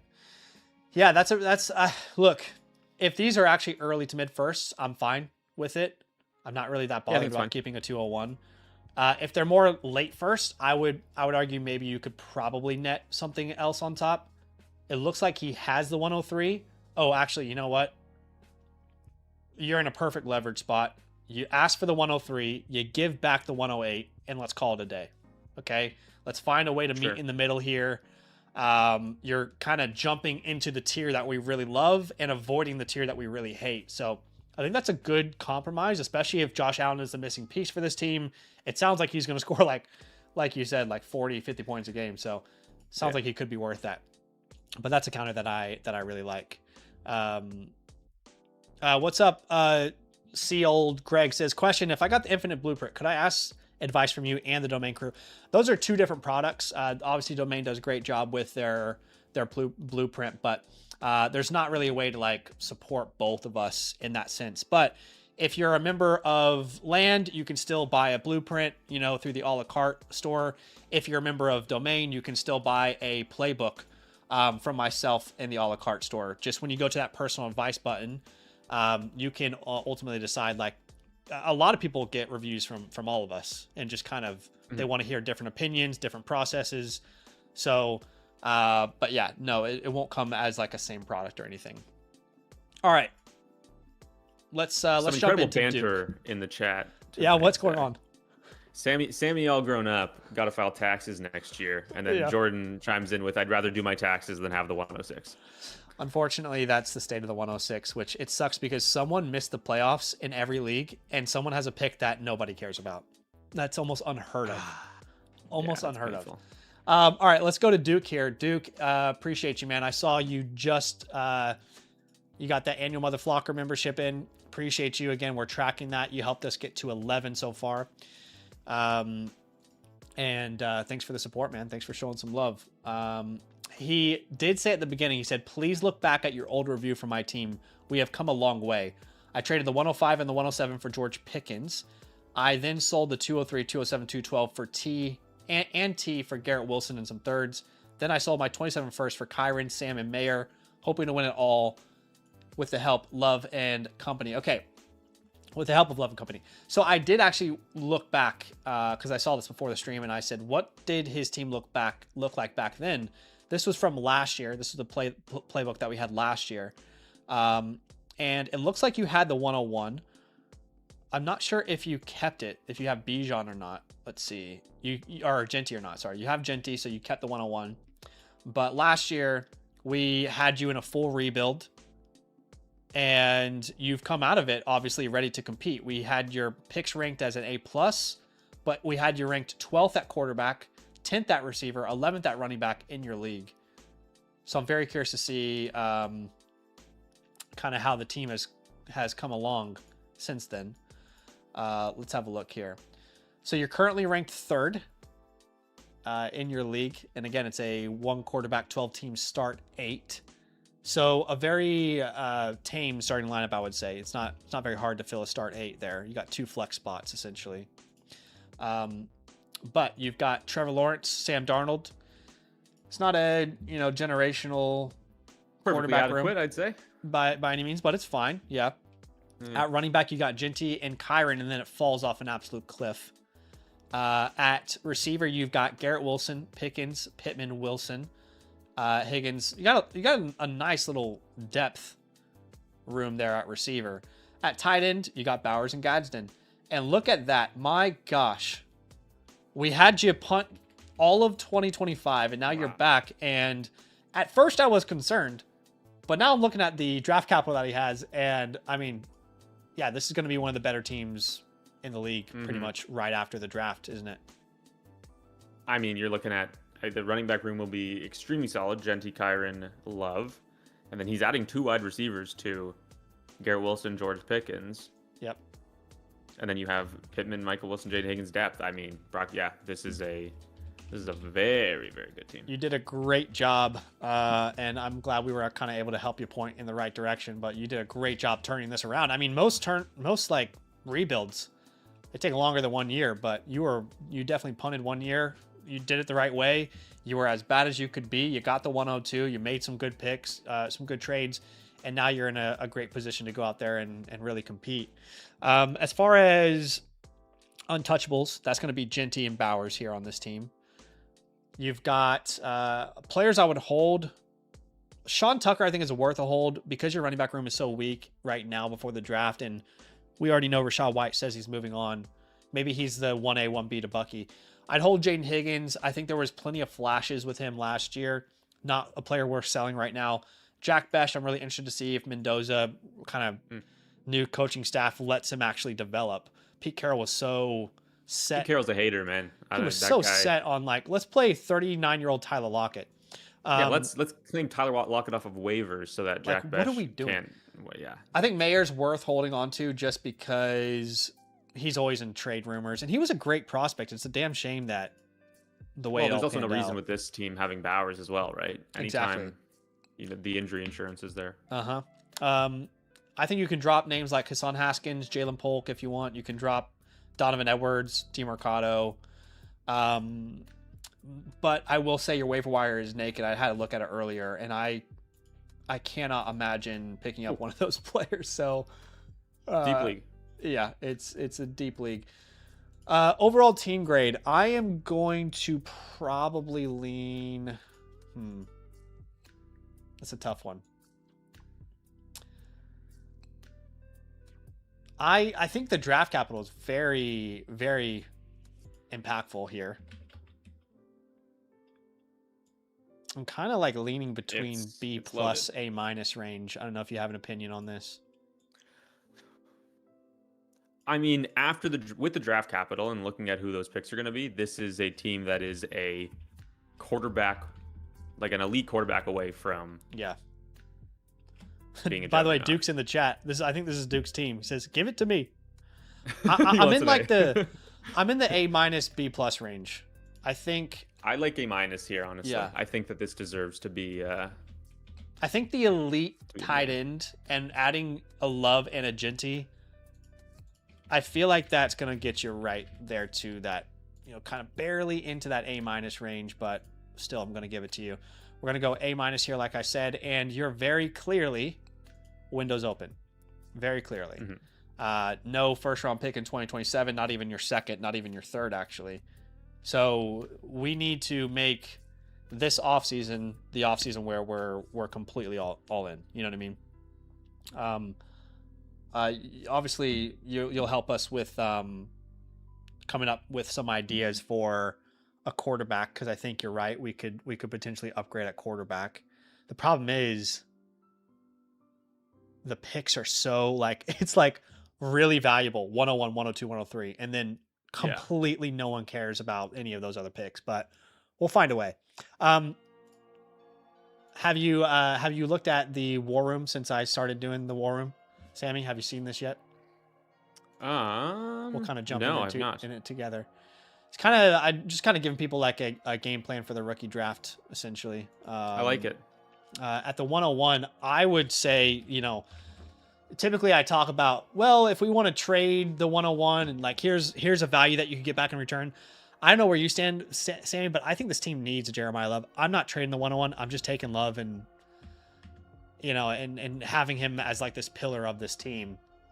Unless unless somebody somehow Love jumps into the Bijan Gibbs tier. Right, exactly. At some point, I would obviously entertain that, but there's no reason to be shopping this pick. No, I think it's kind of exactly what you need. But I'm going to agree with Sammy there and say, if by some odd chance, someone ends up sending you Bijan or Gibbs, who knows? I mean, if Jeremiah Love is a chief in the first round, like everybody's, currently saying, then I think the hype could get at a ridiculous high. By the way, your employer is in the building right here. We've got Mason. Yeah, in the chat. I just told the chat to be good because my boss is here. Guys, make me look good. At the 102, Hype me up. you're definitely not going to get another running back. So it's either going to be Lemon, I'll just say like the big three receivers. It's one of those big three, right? Which is Tyson, Tate, Lemon. And I would argue that they're all great fits for this team. Most realistic outcome here for your draft is you're walking away with a starting lineup that is Trevor Lawrence, Genty Love, Jeremiah Love, that is. You're then starting Garrett Wilson, George Pickens, Bowers, and you can only start two more names. It's a 2-flex league. So you're starting two more names between Kyron Williams, Tate, Tyson, Lemon, like one of those names. You're probably going to have a Pittman on your bench, a Wilson, Alec Pierce, Christian Watson, Gadsden. So there's actually, the more I think about it, there are names here that we can kind of play around with to upgrade at quarterback. Now, the last thing I want to explore is if he can trade. It's a one quarterback, so the only pick that you could trade down to is a 104. I wouldn't go further than that, because then you're getting in this range that we don't like in a one quarterback league. Mm-hmm. So who's at the 104 here? They would be the only team I would really consider making a move with these picks. So that's Hansen here at team 7. He's got Josh Allen. I don't think we can really find our way into Josh Allen. I was thinking like maybe if you had a future first or something. Like I don't think you can give Pittman here and end up with Josh Allen, and you can't afford to lose running back strength. So this may not be perfect, but like, what do you think? Ricky Pearsall, maybe? I mean, this team is probably trying to compete, right? Yeah. So, in a straight trade back, what are you netting? I think Ricky, I don't think you can ask for much more than Ricky. Yeah, which is not a bad bet, because for the way I'm viewing this class, I don't care who I get between the 102 and the 104 personally. But Ricky Pearsall, I mean, look, you could try and get to that 201, and that gives you a piece in the draft to upgrade at quarterback maybe. And again, if you're perceiving the class like myself, where I don't care what receiver I get at the 102 versus the 104, you're kind of getting the 201 for free there. It's not exactly a valuable pick. I don't know if you can add the 201. I'll send you one more idea here, plus the 202, and then you're sending back some of your late picks. You've got, 306? So those are some ideas that you could try there. With these late picks, use in any packages. And it could be the entirety of your late picks. I'm being dead ass when I say this. What do you have? You have 1, 2, 3, 4, 5 picks in rounds 3 and 4. If I'm getting a quarterback upgrade and I'm sending all those picks, I don't care. It genuinely doesn't make a difference to me, especially with your league, with how big these rosters are. So yeah. What do you think about? Mm-hmm. What do you think about here? I'm looking at this wide receiver room. Yep. We have We have Garrett Wilson. Who knows who the quarterback is?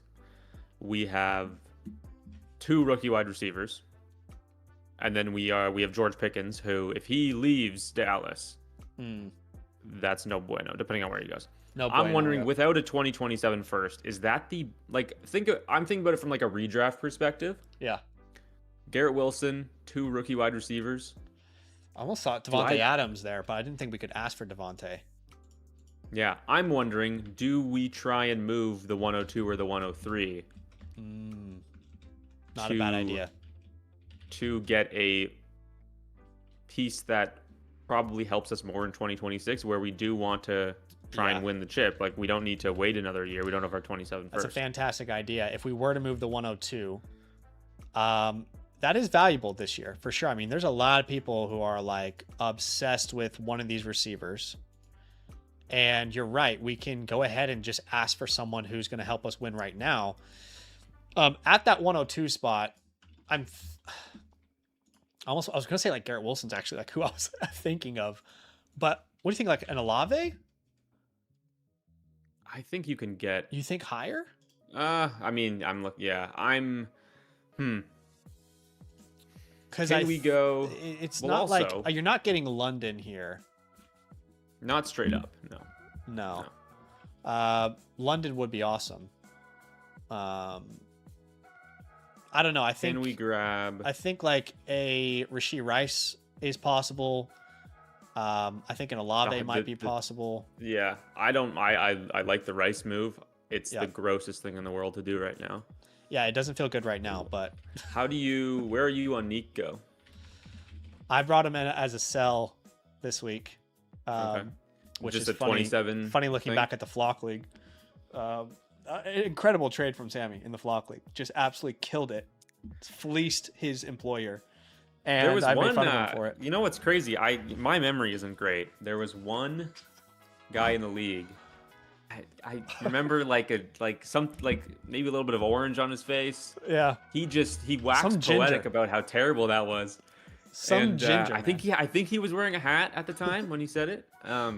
I don't know anyone who just- wears a hat. He so just clearly it talked wasn't about me. how awful it was, and No, I'm like, it was a great trade for you, obviously. And now I'm not sure how long I want to invest in Nico. I think for this team, like if it wasn't the 102, maybe, but I just feel like with Nico, you're not far off of the AJ Brown trajectory, Yeah. where even though he's competitive, there's no flexibility to move him just simply because of perception. he just kind of has to be good, and you Exactly. got to kind of ride it. Yeah. But I don't mind like Rice Olave there. Maybe you try for the 103 with one of these picks instead of the 102. I think that makes a lot of sense. We can come with some more ideas in the chalkboard, but that's a pretty complete plan for your rookie draft, my friend. And with your war room, obviously, you can take a screenshot. You can, with Duke, you're an annual Mother Flocker member, so you've got 6 trade question vouchers to come back and ask a question at any moment as well. So keep that in mind. And I'm trying to make sure we reply to Duke because he's in the chat here. He says, "You think so?"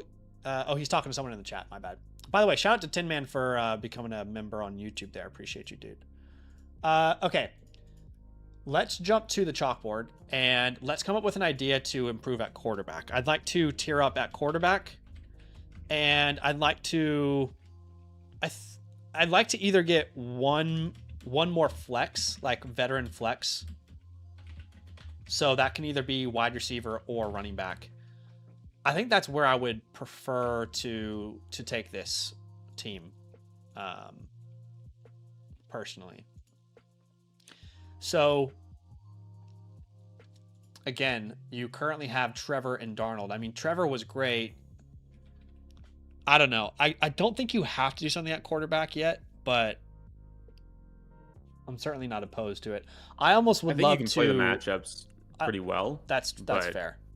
I'd love to use Michael Wilson here personally. I don't know where you stand on Michael Wilson, but I'd love to use like a Michael Wilson plus I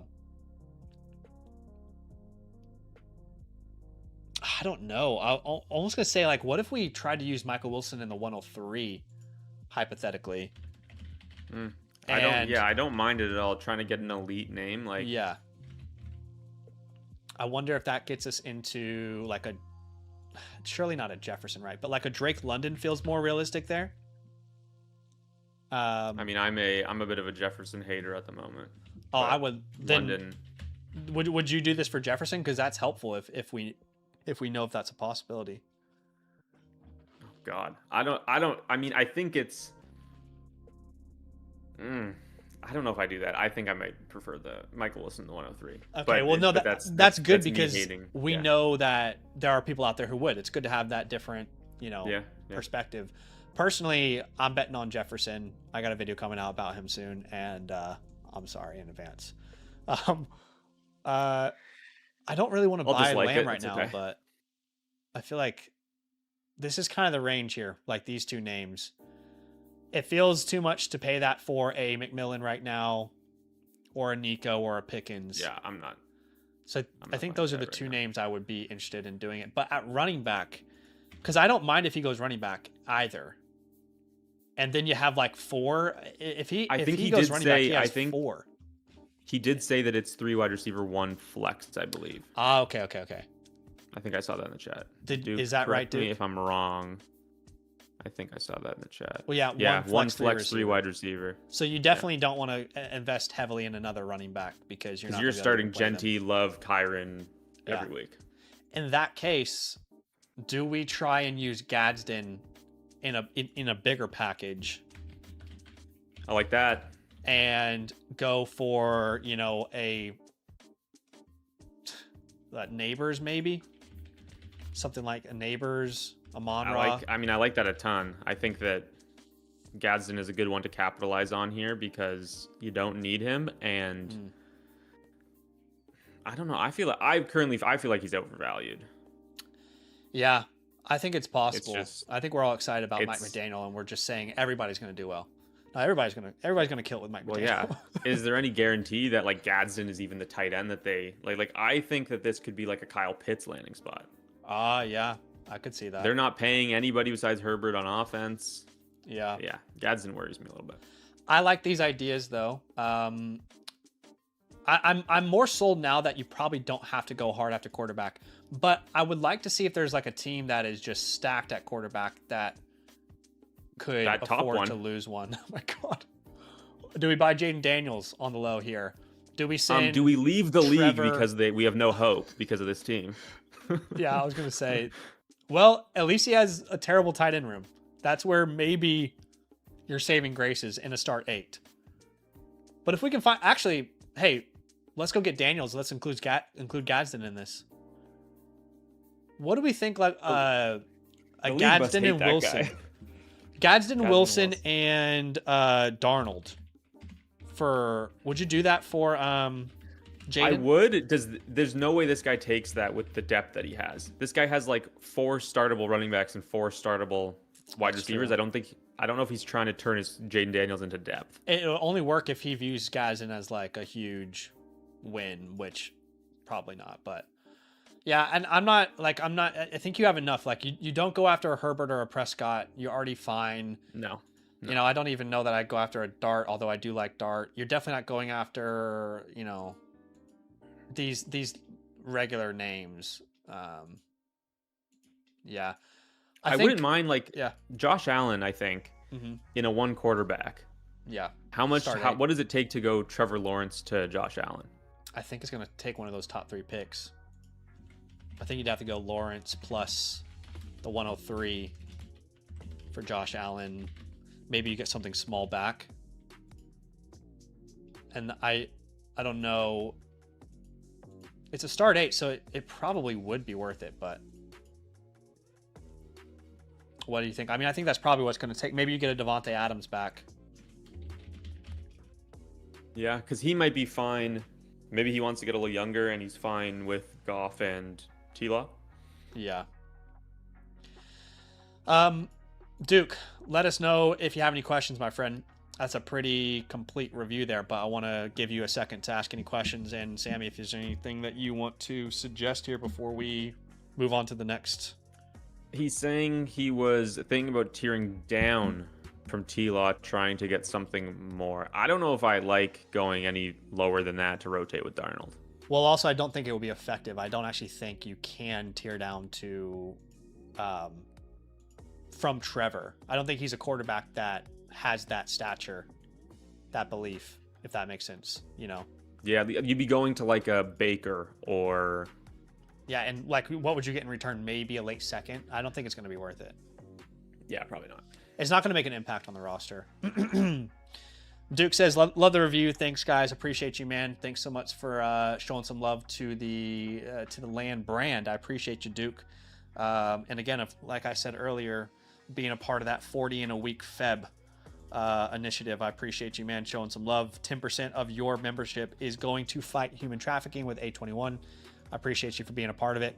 And we also just had, I want to give a shout out to this person.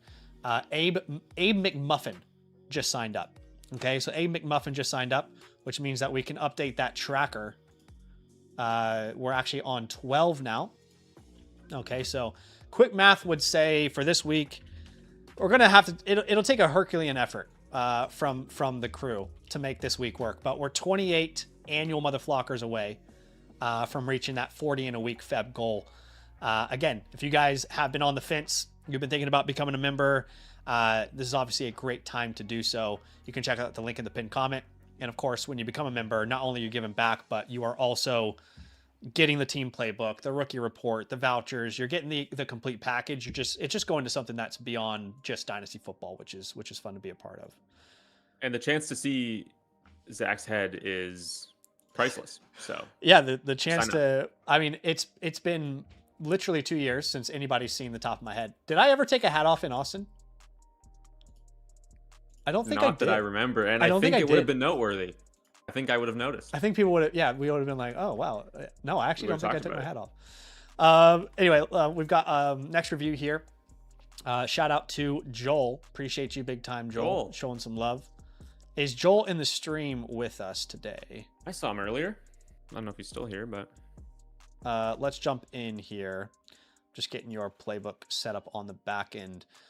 All right, this is a super flex start 10. And I just want to see if he's here. I know that we just had GF Foster sign up, which is awesome. Abe McMuffin, like I said earlier. So we'll get to your guys' today as well. Heck yeah. Make sure I don't miss anything. Tin Man says he's joining this week. I appreciate the love, man. We've got GH Foster in the chat. Okay, let's go to GH Foster here. Just gonna wait until Joel's in the chat. So we'll go to GH Foster here first. All right. Let me set up this playbook. Sorry. So this is a 1 quarterback 10 team start 7, which I mean we just had a start 8 and we were talking about how small that starting lineup is. This will take things, to the max when you're talking about this is 2 wide receiver, 1 flex. How non-important depth is, you know what I mean? Like really depth does not matter in a league like this. Okay, he says my league is very stingy with good players and very loose with picks. I tanked this season and amassed draft capital, but every trade I've sent for these picks has been rejected. Top 12 wide receiver for the 102, 109, 110. I'm sure like 80%, or he says I'm 80% sure I want to tank again and rebuild through the draft. Okay, cool. We'll keep that in mind. Your name is Love in the Air. You're currently ranked number 1. Look at the draft capital. And that draft capital, you're right, is probably going to make a big impact on that grade.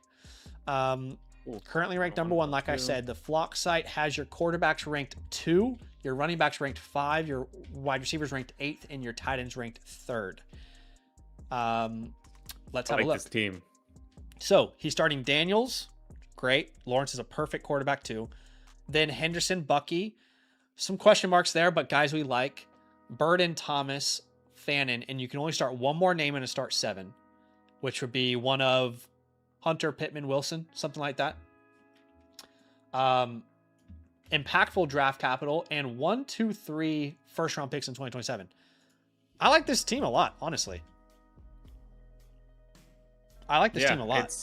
I really like it. I think that there's a lot of this team has a ton of potential, specifically in 2026. I mean, Brian Thomas bounced back, Luther Burden, true breakout, Loveland, Love, great. Fannin as a tight end too. I mean, maybe we can capitalize on that. Yeah, I agree. Where are you at on Travion right now?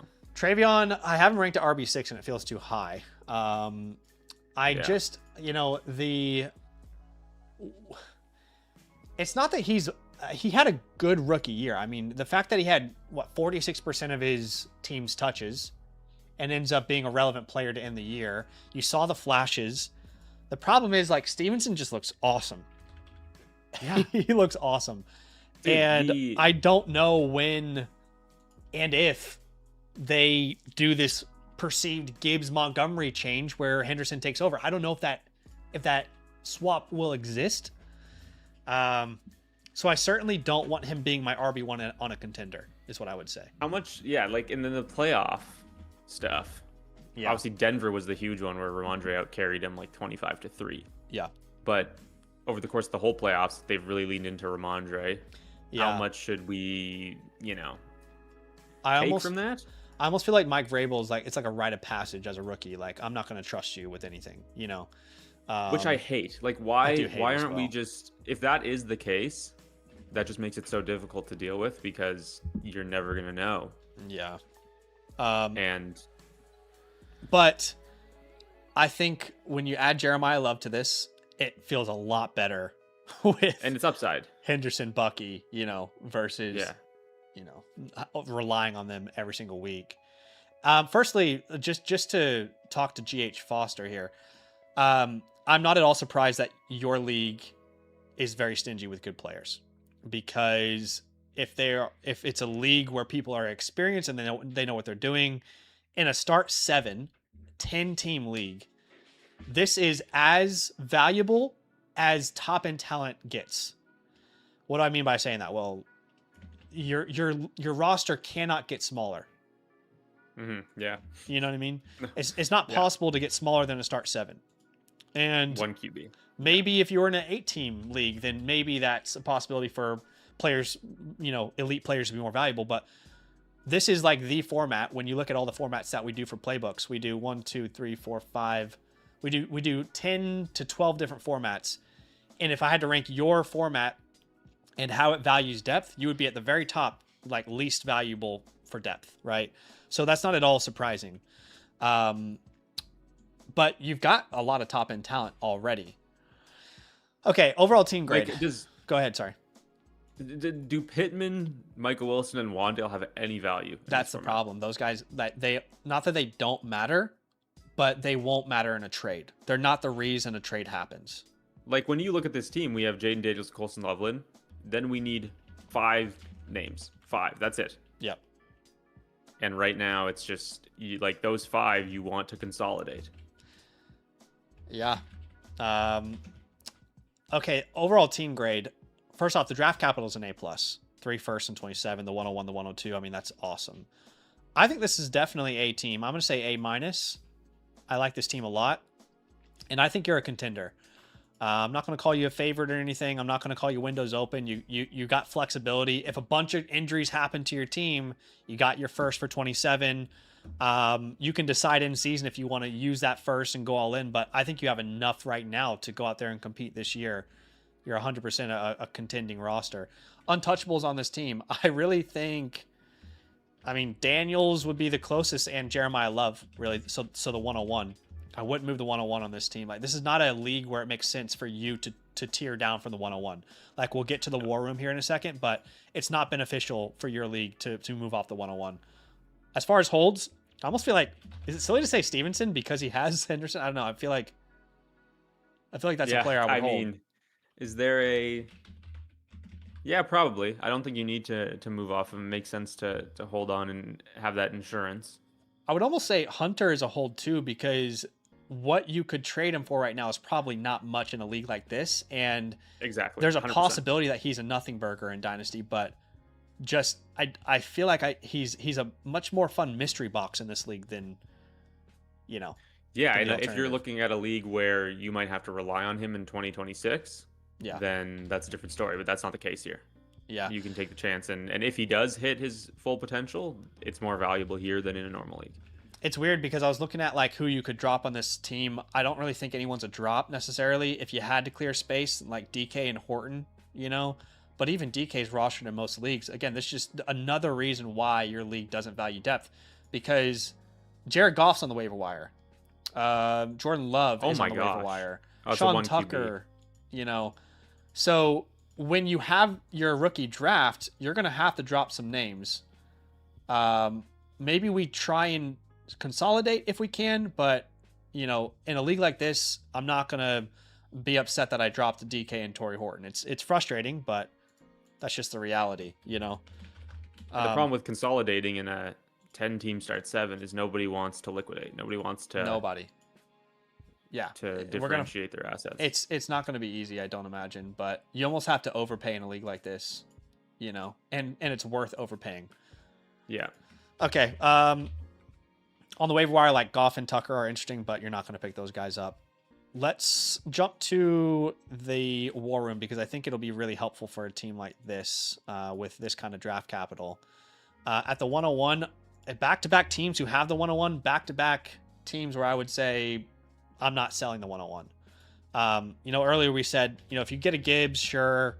If you get a Bijan, sure. People aren't going to do that, really. You need this running back that's untradeable, like top 10 draft capital, first round guy. And in your league, it's almost impossible to find that. So the 101 is probably cheaper than the alternative to find that player, essentially.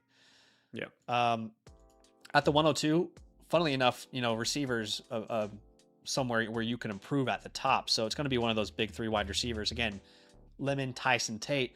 I think we can go the route we did with that last team and even say, hey, you could compete right now. Do you want to send that 102 for someone right now?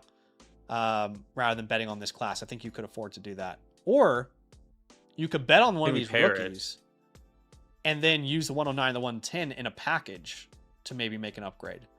Yeah, if you can try to move, I think maybe this might be like a psychological angle to play it. If you could move those picks, people aren't really looking at them as a starting lineup spot right now.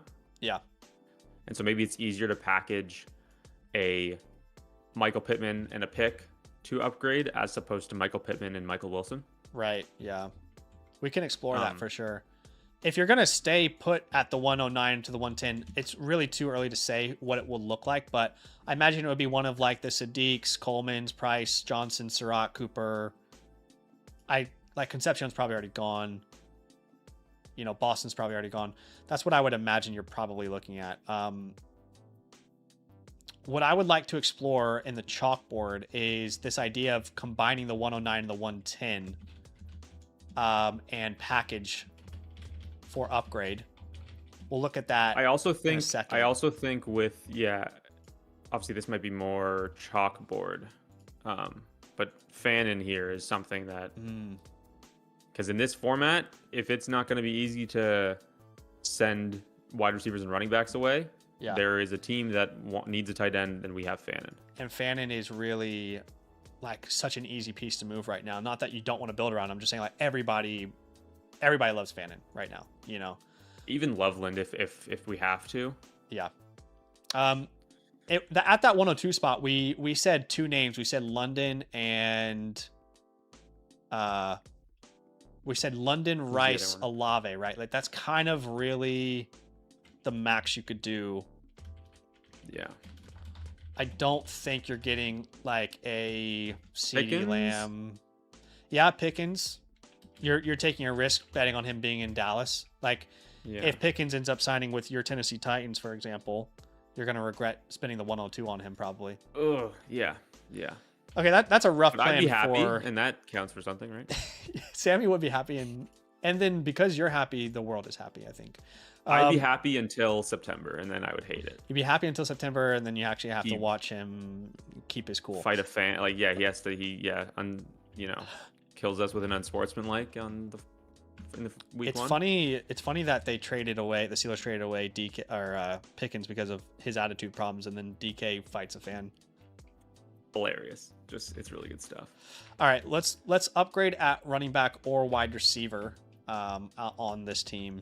Let's go to the chalkboard here. Let's kind of get into the schmeat, if you will.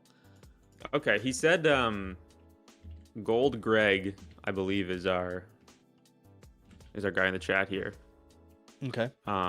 So I did try all top 12 wide receivers for the 102, 109, and 110, but was rejected on all of them. God, that's all crazy. 3 picks? Is he talking about all 3 picks together? Yes. Yeah, I mean, you're right. We're probably going to have to use Fannin to really do something here, and that sucks because we don't want to get rid of Fannin, but I think all 3 packaged, he says, for all the top 12 wide receivers. Because everybody in the league is probably valuing Fannin over those late firsts. So you're going to have to do like the 102 plus Fannin plus the 109 to probably get in that conversation. Is that worth it at that point, though? Do you just bet on the rookie class? Because what if you're trading away Carnell Tate or Tyson or Lemon, and they end up actually being a top 10 receiver in Dynasty that you were looking to trade for? It's a good, while I've been harsh on the class, the top 3 receivers are all potentially really good Dynasty assets. When anybody says that the 2026 class sucks, they are talking about the 106 onward, or in this case, the 105. Yeah. So my idea was more to Greg, by the way, tank and get says Jeremiah he wants to Smith. tank and get Jeremiah Smith. Look, I'm not going to tell you not to do it. I'm going to tell you it would go against the way I play Dynasty. I'm not playing Dynasty to have the youngest team, the most draft picks. I want to win. If I ever have a window to win, I'm trying to win. And I think you're in a window like that. Yeah, you need a stud receiver, but I just don't like the idea of like throwing away the year. Look, this team is not missing the playoffs. No, I don't think so. Like Unless I don't see a ton of world in injuries which. happen. Well, yeah, like Burden would have to fall on his face.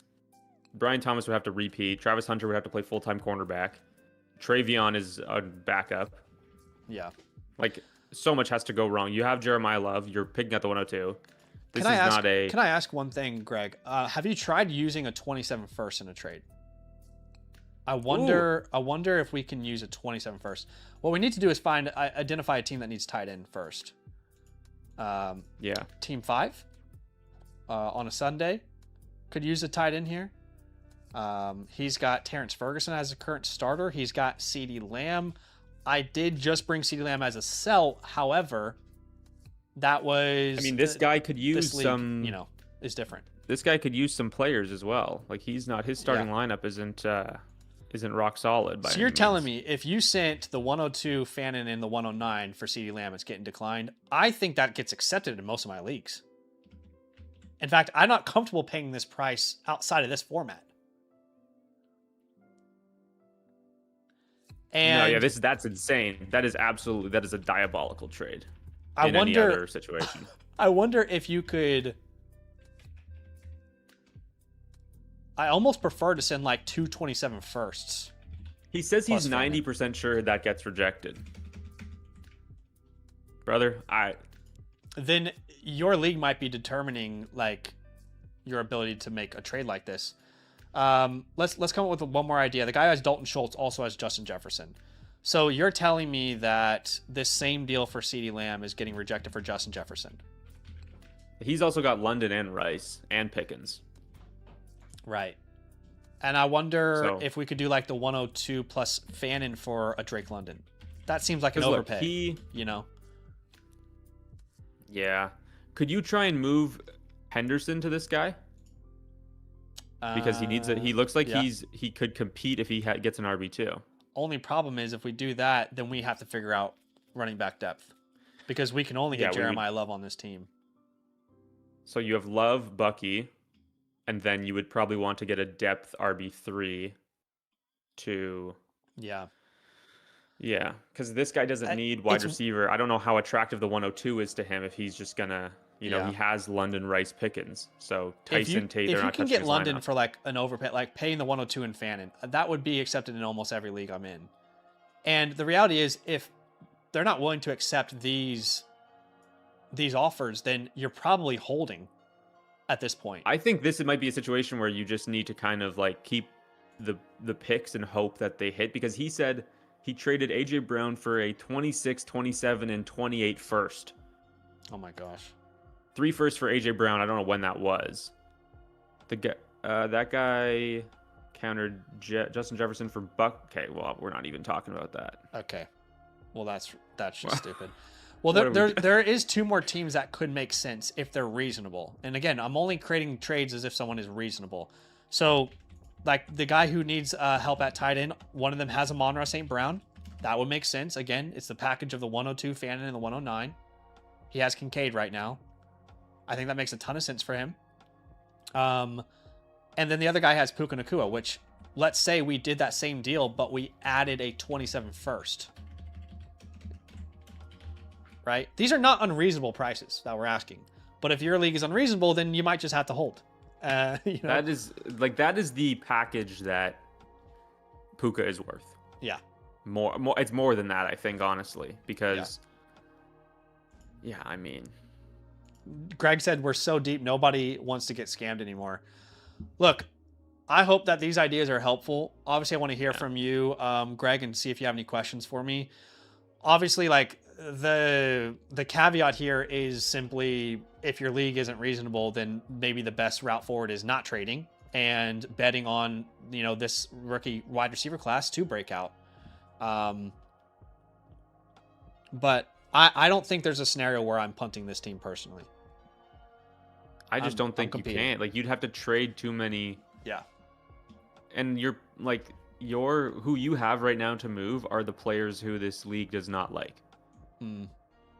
Outside of the tight ends, though, that's where your leverage is. Tight end. Exactly. Because no matter how short the starting lineup is, everybody needs a tight end. Yep. That's really where your leverage point is. But I appreciate you, Greg. Let me know if you have any final questions here before we go on to the next person here. But thanks for showing some love to the channel, my dude, and keeping the lights on here. Appreciate you big time. We've got, I think, Joel here. I might hold Joel's till tomorrow if he's in the chat. I don't know if he's in the chat with us. Okay, Joel's here. Okay, cool. Is this team is this a league that you are in, Zach? I don't think I'm in this league. No, I think it's some of the leagues Badaki made last year. Okay, gotcha. Which he was doing like the New York theme for them. Yes. Okay, let's jump into Joel's team here. Appreciate you, Joel. Joel is like one of the most active guys for the land community. Always in the Discord.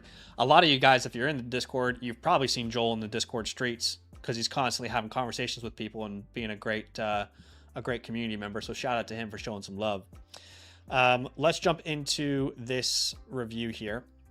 It is a Superflex 12-team start 10 with a tight end premium, 0.7 tight end premium. So obviously that's going to change things a little bit. He says, this is a big money league Badaki launched last season. I started the year 2-6 and won the chip. Bijan single-handedly got us the dub. The tight end plus is 0.75. Already moved off of CMC for a package. The 111 a second, fourth, and Jalen Warren. Feel confident. Window is open. Curious which guys you think I should sell or hold.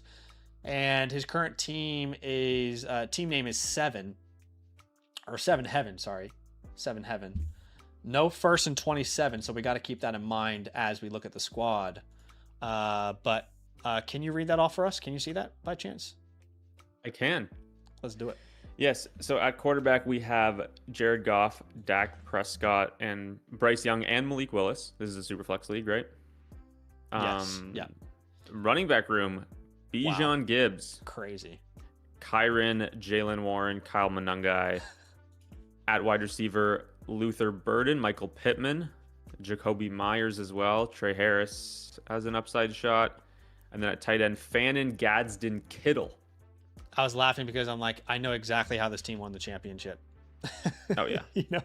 Like it certainly wasn't the receivers that led them to a championship, but that combo of Bijan, Gibbs, well, Gibbs was terrible in the playoffs, wasn't he? Oh, was he? I'm trying to remember. Bijan was fantastic, though. Bijan was sick. But Gibbs went. I think you're right. Yeah, I remember him being an unfortunate bust. Yeah. He had a good game in week 16, 22, but he was below 10 in 15 and 17. So we're probably starting Goff, Dak, Bijan, Gibbs, Burden, Pittman, Fannin. That's 7. And then your next 3 would be Kyren, I guess Warren, Myers. Kittle going down is definitely unfortunate for this team. No pick in 27 to work with. With Kittle. Yeah.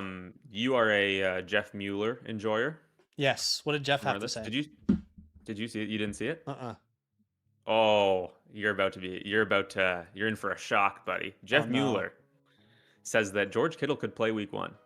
What? So the Achilles tear was that's shocking. Really far up his leg.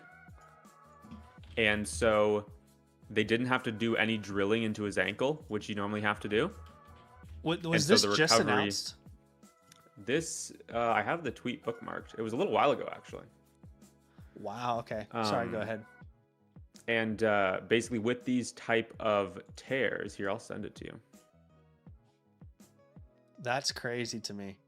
Yeah. There's no chance I thought he was going to be ready week 1. Yeah, so here, the tweet is from this guy, Matt Barrows. George Kittle says his Achilles tear was best case scenario up high towards the soleus muscle, whatever that means. And then Jeff Mueller saying that this type of repair is typically stronger and more resistant to failure. It allows a faster return as well. He says, I'll put money on George Kittle being active week 1. Damn. Okay. Well, then I need to start thinking about George Kittle differently, because I'm assuming every time I see George Kittle, oh, well, that's unfortunate. He's not going to be ready that for... his career's almost over. Yeah, like exactly. However many days. Mm-hmm. Wow. Okay. Well, that's good to know. Well, that's going to help Joel, obviously, here as he tries to repeat. Congrats, by the way, on the championship, Joel. Good work, Joel. All right. So it's a good squad, honestly. I would probably put this in... Just the wide receivers are not that strong. That's really where this team falls apart a little bit. I probably would go like a more B plus, B minus, or sorry, B flat range, somewhere in between there. This is a start. How many are we starting? Start 10.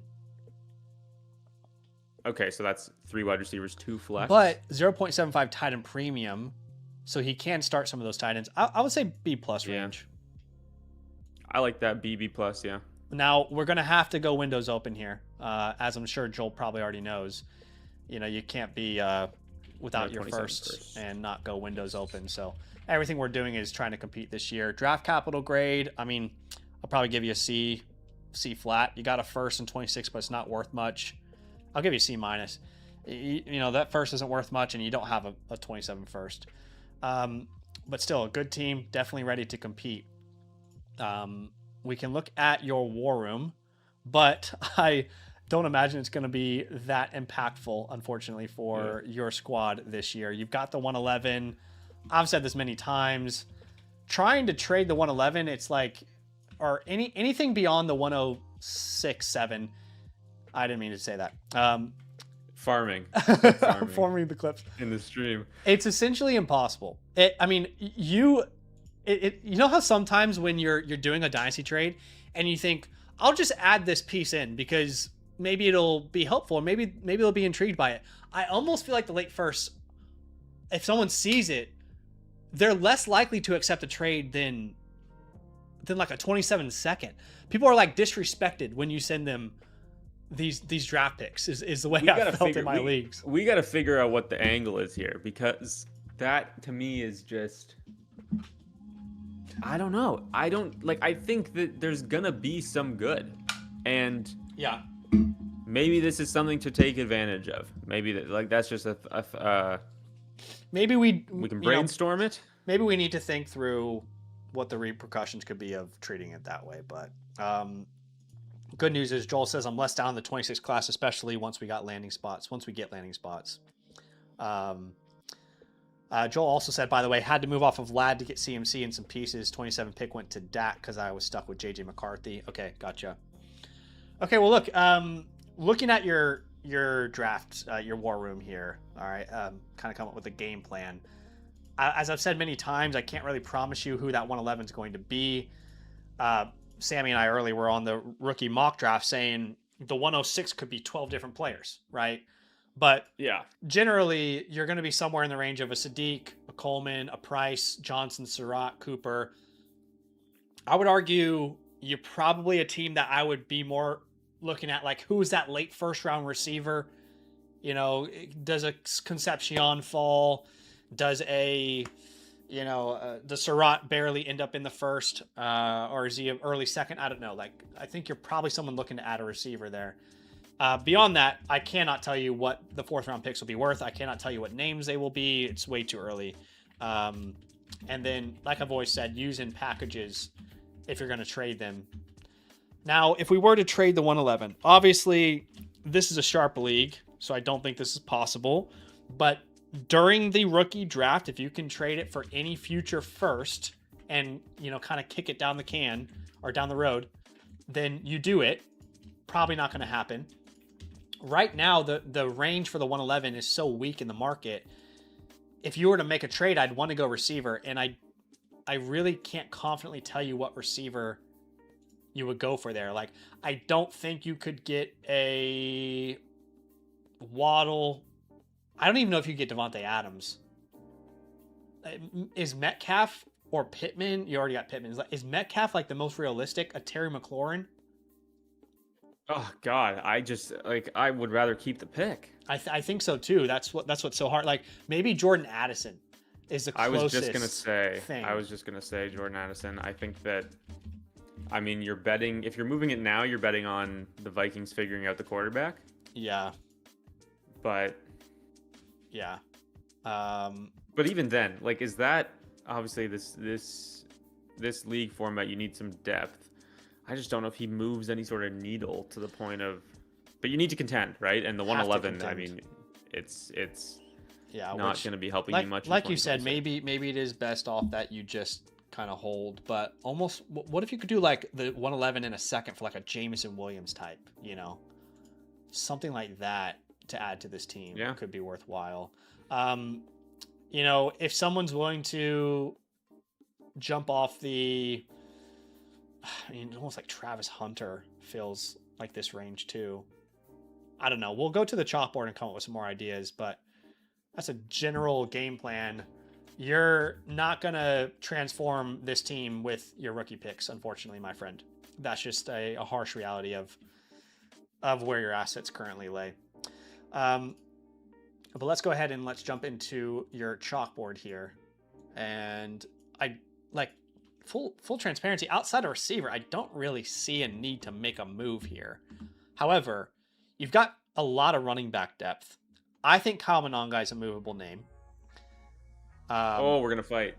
You want to keep Kyle Monangai? I love Kyle Monangai. It's just I don't understand why he's ranked like top 25, top 30. I don't see him ever being heavily used as a pass catcher. The team, it sounds like they want to invest in a running back this offseason. I don't know. I think he's a really good two, but I don't think like he's somewhere for me career-wise between, he's not going to be David Montgomery, but is he somewhere between Montgomery and Khalil Herbert? Like what exactly is the upside there? I think that I really liked him better than a 7th round pick as a prospect. Yeah. Same. And I just think that the running back 2 in this offense is going to be valuable.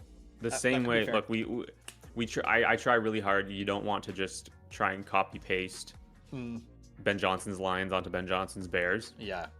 Right? But I see a world in which, I don't know, like DeAndre Swift is under contract. Who knows if they move off of him, try and add a more explosive name.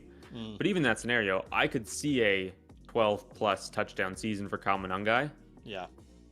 You know, and I think he's, I just don't think he's that desirable to the point that you'll get much for him.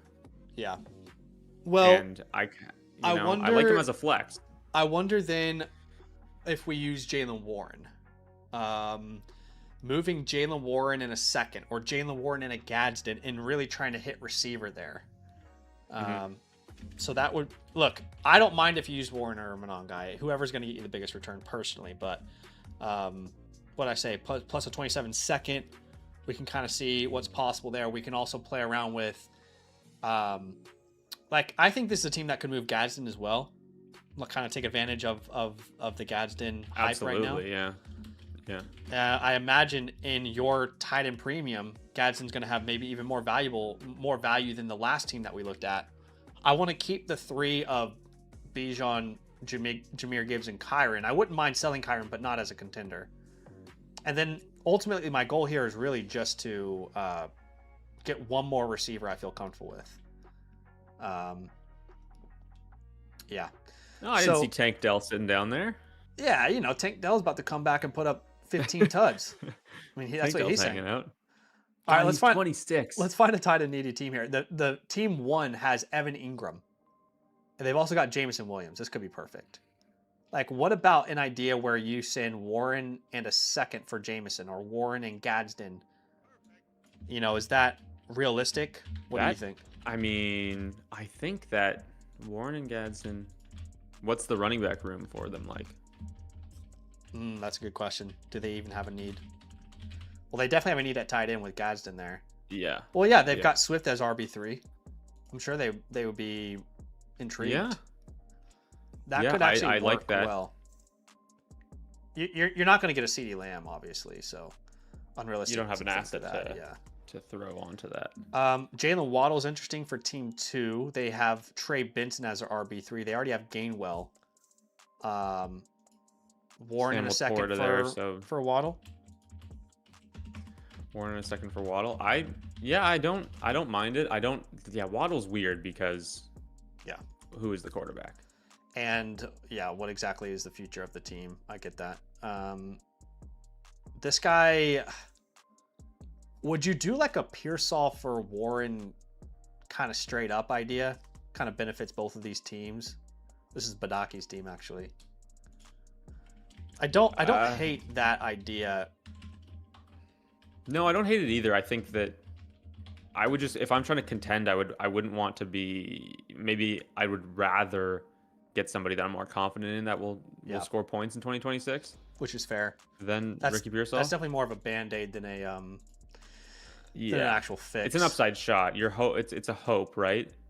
Yeah. And with no 2026 7 first, maybe we want more of a sure thing. I was going to say T. Higgins, but I think it would cost more than anyone so far. It might have to be this idea where Warren the second and Gadsden.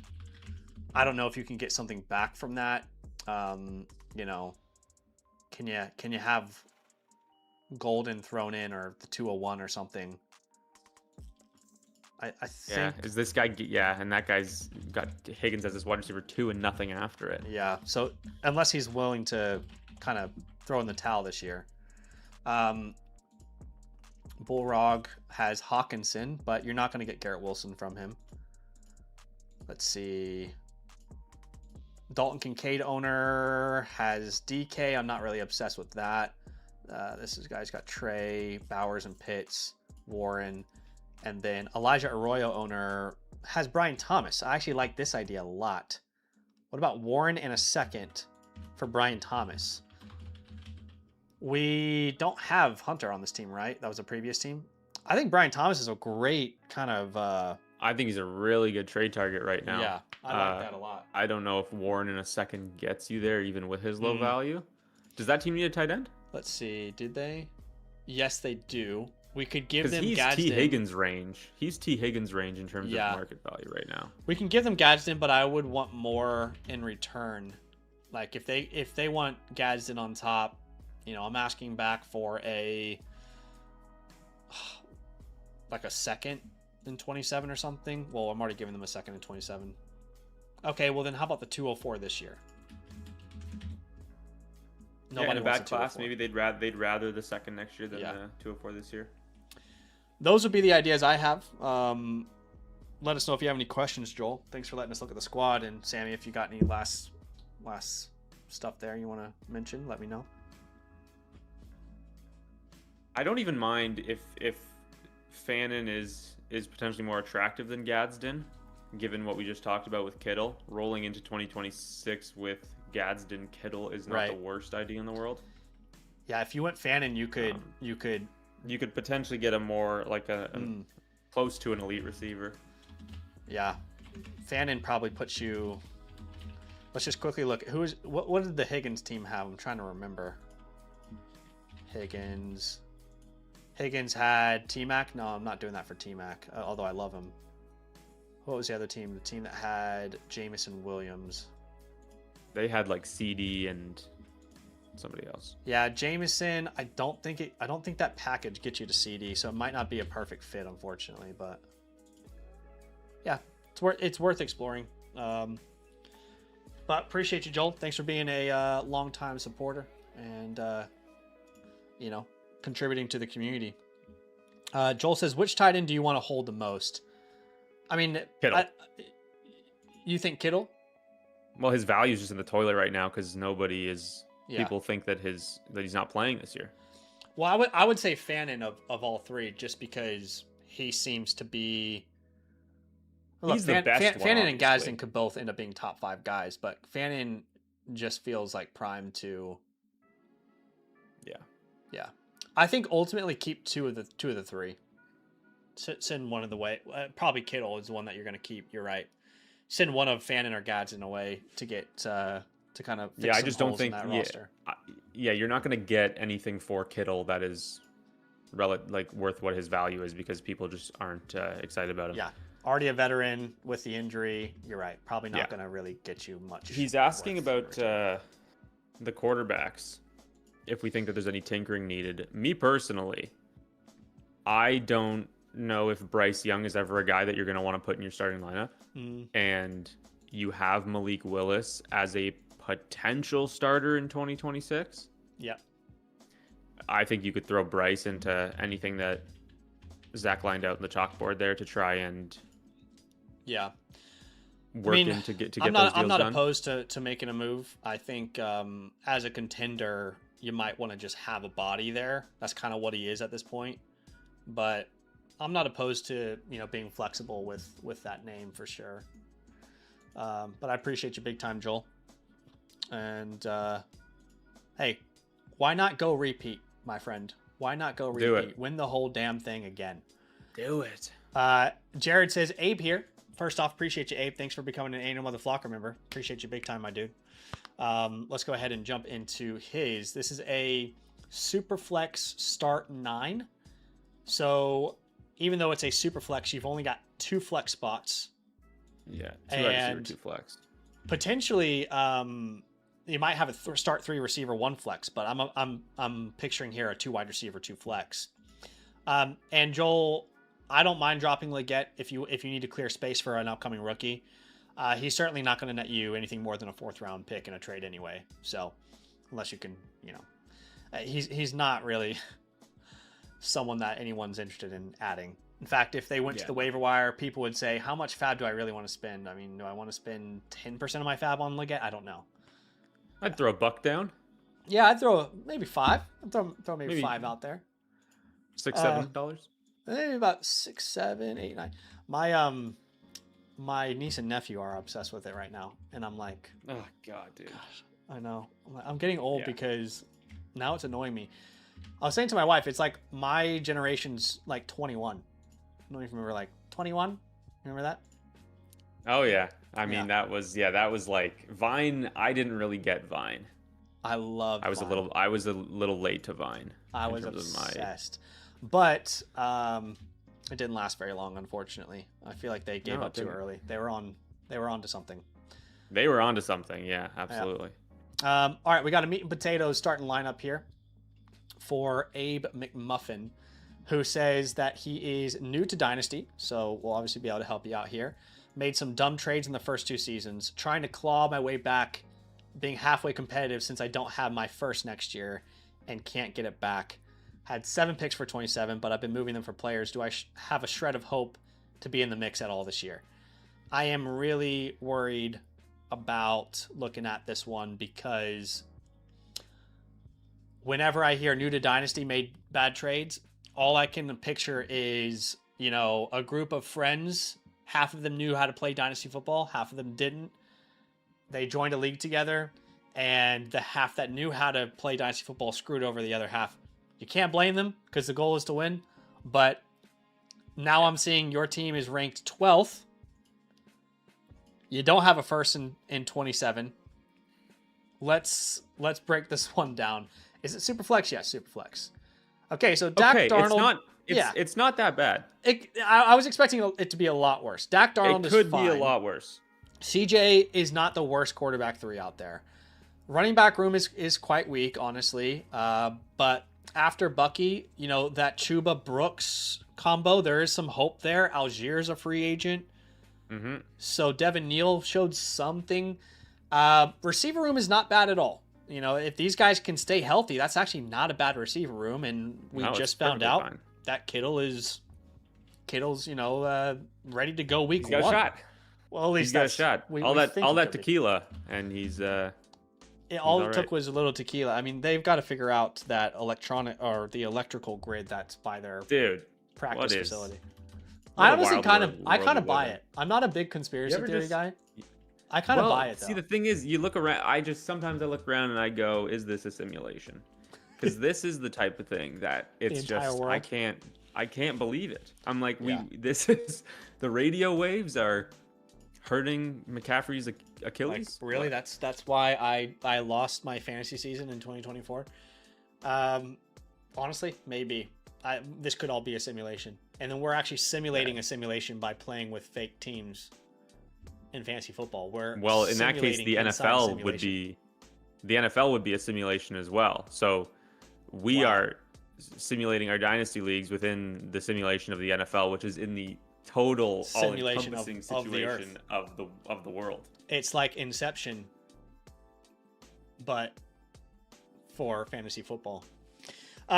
Look, this team is not as bad as I thought it was going to be. Truthfully, this is not a bad team. You've got to start 9, which is great because you don't have a lot of depth. So you're starting Dak, Darnold, Bucky. Let's just say Chuba for now. Ladd, Higgins, Kittle. You can only start 2 more names. Zay Flowers, Devontae. Adams. I mean, this is not a bad team at all. In fact, It's if your team stays healthy, you probably got a good chance to make the playoffs. and we have to compete because we don't have our 27-1. We have to. We absolutely have to compete. Now, draft capital is, not the most impactful, unfortunately. And I think it's important to be realistic here. This is not some A+ team. I'd probably give you a grade of, I'm feeling like C+, B-, C+ when I consider the draft capital. And that's not to say that you can't compete this year, because I'm going to call you a Windows open roster, which means now's the time to compete because you don't have your first and 27. And I promise you the guy who has it isn't going to give it up to you because they know what they're doing. So it's kind of where I kind of land on this roster. It's not the best, but you can compete. It's, there are worse rosters out there. Absolutely. And I think, we're just lacking the heavy hitter insulated elite assets, right? I agree. I was actually looking at like who could be the untouchables on this team. There aren't any. I'm not moving Bucky just because it would take a roster overhaul to do so, right? Yeah, You'd you're have to not moving completely him. reshape the running But back room. he's not one of those guys where you're like, yeah, this guy's not moving no matter what. As much as I love him, and I've been Exactly. burnt. I've been burnt by him.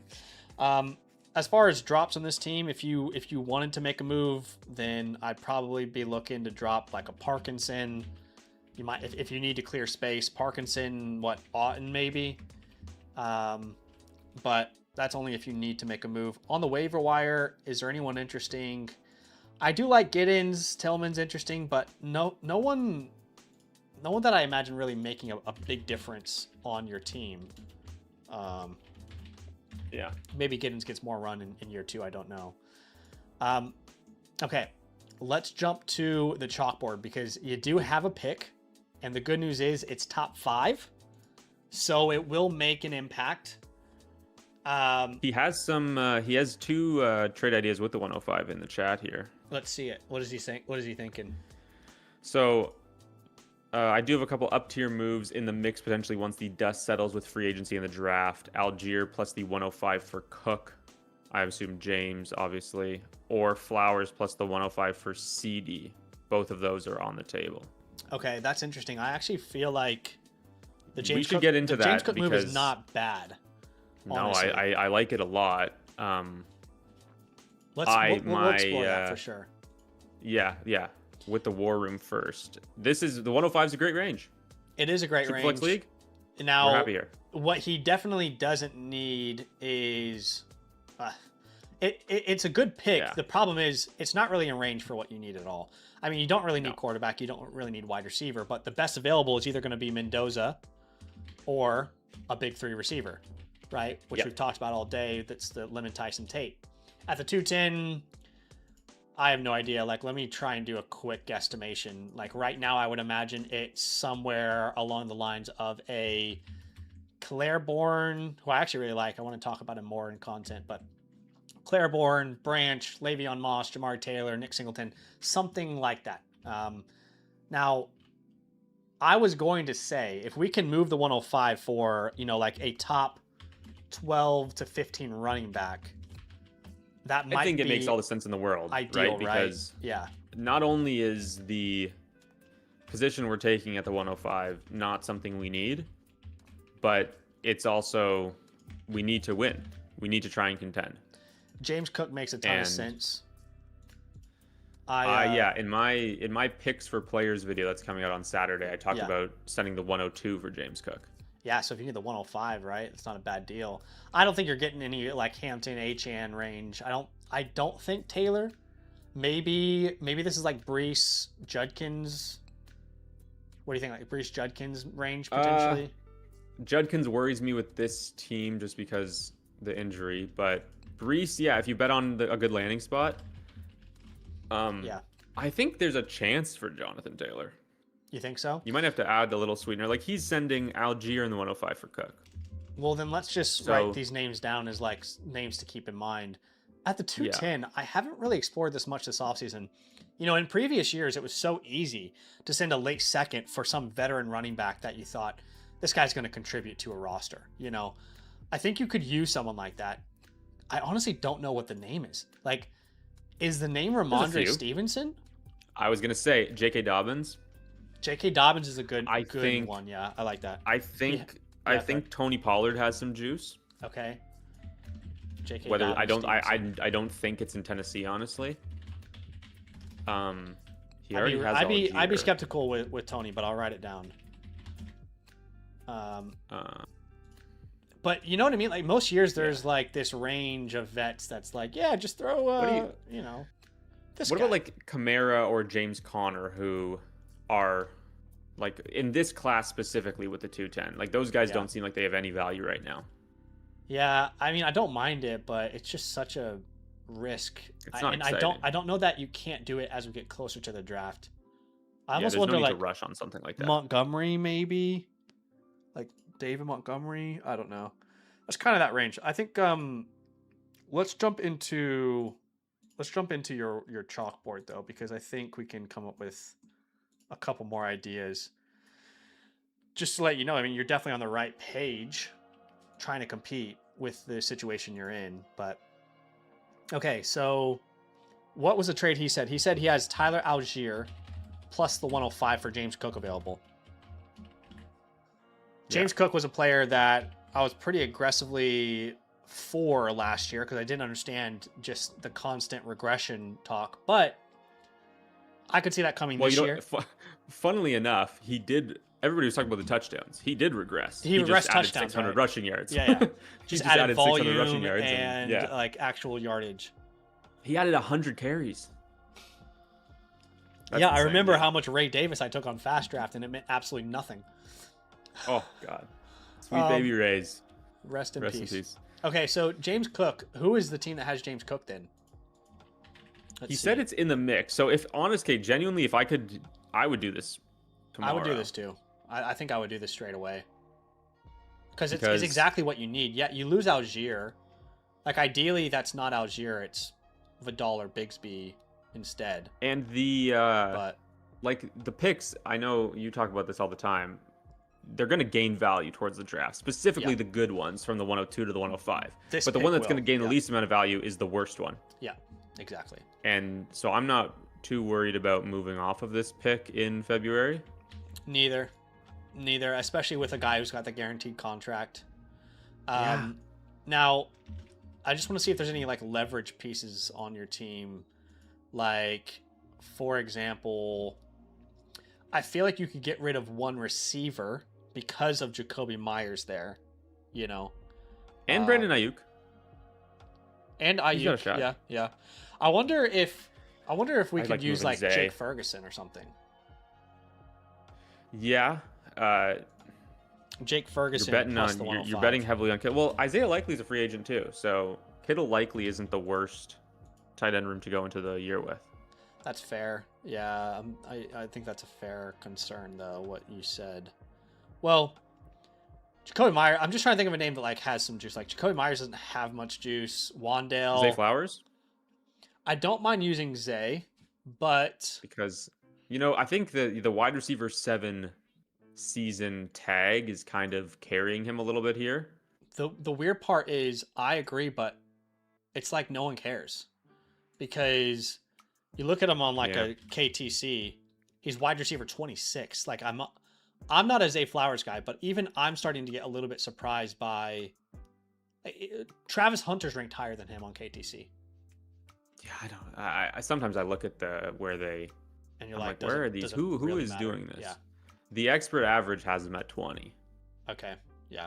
I have him at 20, I think. Which is, I have him at 23, so I'm not like insanely far off. I'm not opposed to doing it. I just don't think anyone really like values him highly enough. Yeah. Look, if we can do Jake Ferguson in the 105 or like a Wan'Dale Robinson in the 105 and find a way to get a running back there, let's find a tight and needy team and see if they've got a running back that they can let go of. Let's see. Is there any? Okay, the guy has Zach Ertz. Yeah, well, this isn't going to work. You're not going to get Saquon. Oh, you actually definitely could. I just don't know if I would want to do it. Jonathan Taylor there actually makes a lot of sense. Yeah, does he move off of JT maybe? Yeah, maybe Taylor for Ferguson in the 105 could make a lot of sense there. Because he's the same range as James Cook, I think. Yep, I agree. Largely. That could make sense. Who else needs tight end? The David Njoku owner has Scadaboo and Brees. Now, maybe you could get something back if you did one of those, a Brees Hall or a Scadaboo. I feel more comfortable going Hall, obvious reasons. He's about to be a free agent, about to get a bag. Someone's going to pay him to play. But if it was to be Brees, could you get back, I don't know, thinking like a Blake Corum or a 204. How is this team ranked ahead of us in the power rankings? That's a good question. Is it the picks? Yeah, it must be the 27 firsts. Yeah. It's not a better team, though. Because they're supposed to be, it says they are the best team in the league in terms of the picks with the 104 and the 2 firsts. It's probably the picks, which honestly, that's a little bit flawed there. I don't think. Where's Chase Brown? Where's Chase? Who has Chase Brown? Chase Brown would be great. He's the ideal contending with upside kind of player to target here. Yeah, I agree. And there are rumors about contract extension which talks, is crazy which to would, me. Dude, to the moon. Unfortunately, the guy who has Chase Brown needs running back. I don't see him moving Chase Brown. Yeah, That's his big need. But if it's any help, I mean, Sammy and I are both saying that James Cook deal we would take today. So if it's available, I would take it today. Brees owner just traded. Is he talking about Chase Brown? Brees owner just traded for him. Okay, so likely not able to get Brees back. Well, if you can get the 204 and Scadaboo or Corum, or sorry, with Scadaboo or Corum with Scadaboo, then it's worthwhile. Look, Wan'Dale, I think it's probably more helpful just to give you a range of players. Like Wan'Dale and the 105. I actually don't think Wan'Dale gets you into a higher tier. Like, I don't think Wan'Dale takes you from getting like Brees to Hampton or Cook or something, Yeah. So I actually don't think Wan'Dale's going to make much of an impact. But I think if that trade that you mentioned is actually available, it is the best case scenario. I couldn't personally sit here and script up a better deal for what you need, what this team needs, considering its weaknesses. Jared says, I could do the Cook deal today, but that owner wants to see where Algier goes and what the 105 could land him. If you can do it today, do it. That's what I would say. He said he would do it today, but the Cook owner wants to see where Algier goes. Oh, okay. Sorry, I thought you said so he wants to wait on it, basically. Right, that makes sense. But here's what I would say to him. I would say if Algier lands in a spot where he has a path to being the 1A in a backfield, the price goes up. Yeah, price went up. So you have to apply that leverage. The opposite is true as well, where if Algier resigns in Atlanta or something. Of course. Yeah. Okay, well, now he's not worth much. But no, you could definitely play that leverage.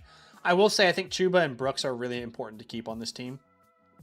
Yeah, you want that backfield. They could potentially pan out to be something pretty valuable.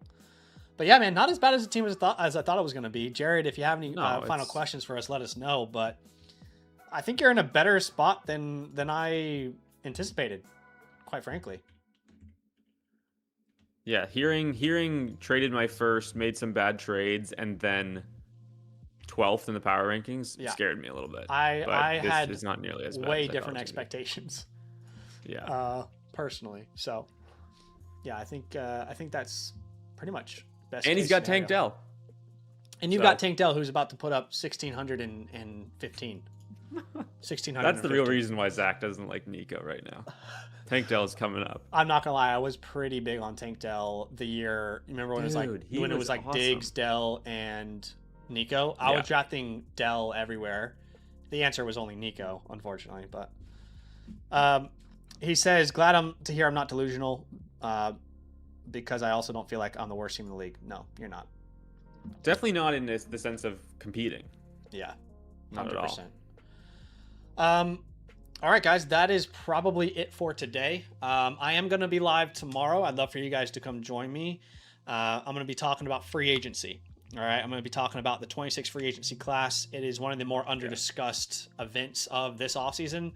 Typically, free agency is not full of juicy players and guys that could change the landscape of Dynasty. I think this year, for the first time in a while, there's a lot of free agents that could kind of change the way we view and value different positions. So join me then. What I will say again is if you want to be a part of the 40 in a week Feb mission, again, the mission is to essentially, do something beyond Dynasty football with our time, right? Obviously, if you become an annual Mother Flocker member, you'll contribute to that goal. And all the benefits, 10% of your membership go towards 821. Currently at 12, which is awesome. Appreciate you guys. There is an open queue for team playbooks tomorrow. So if there are any playbooks submitted tonight, we'll have a look at them tomorrow. But that is it for today. Sammy, anything you want to plug here as we end the stream? Well, first, really appreciate you having me on. This was a ton of fun. Yeah. I'm sure we'll find a time to do it again this off season. I had an absolute blast. Yeah, just check out the Sammy Stacks channel.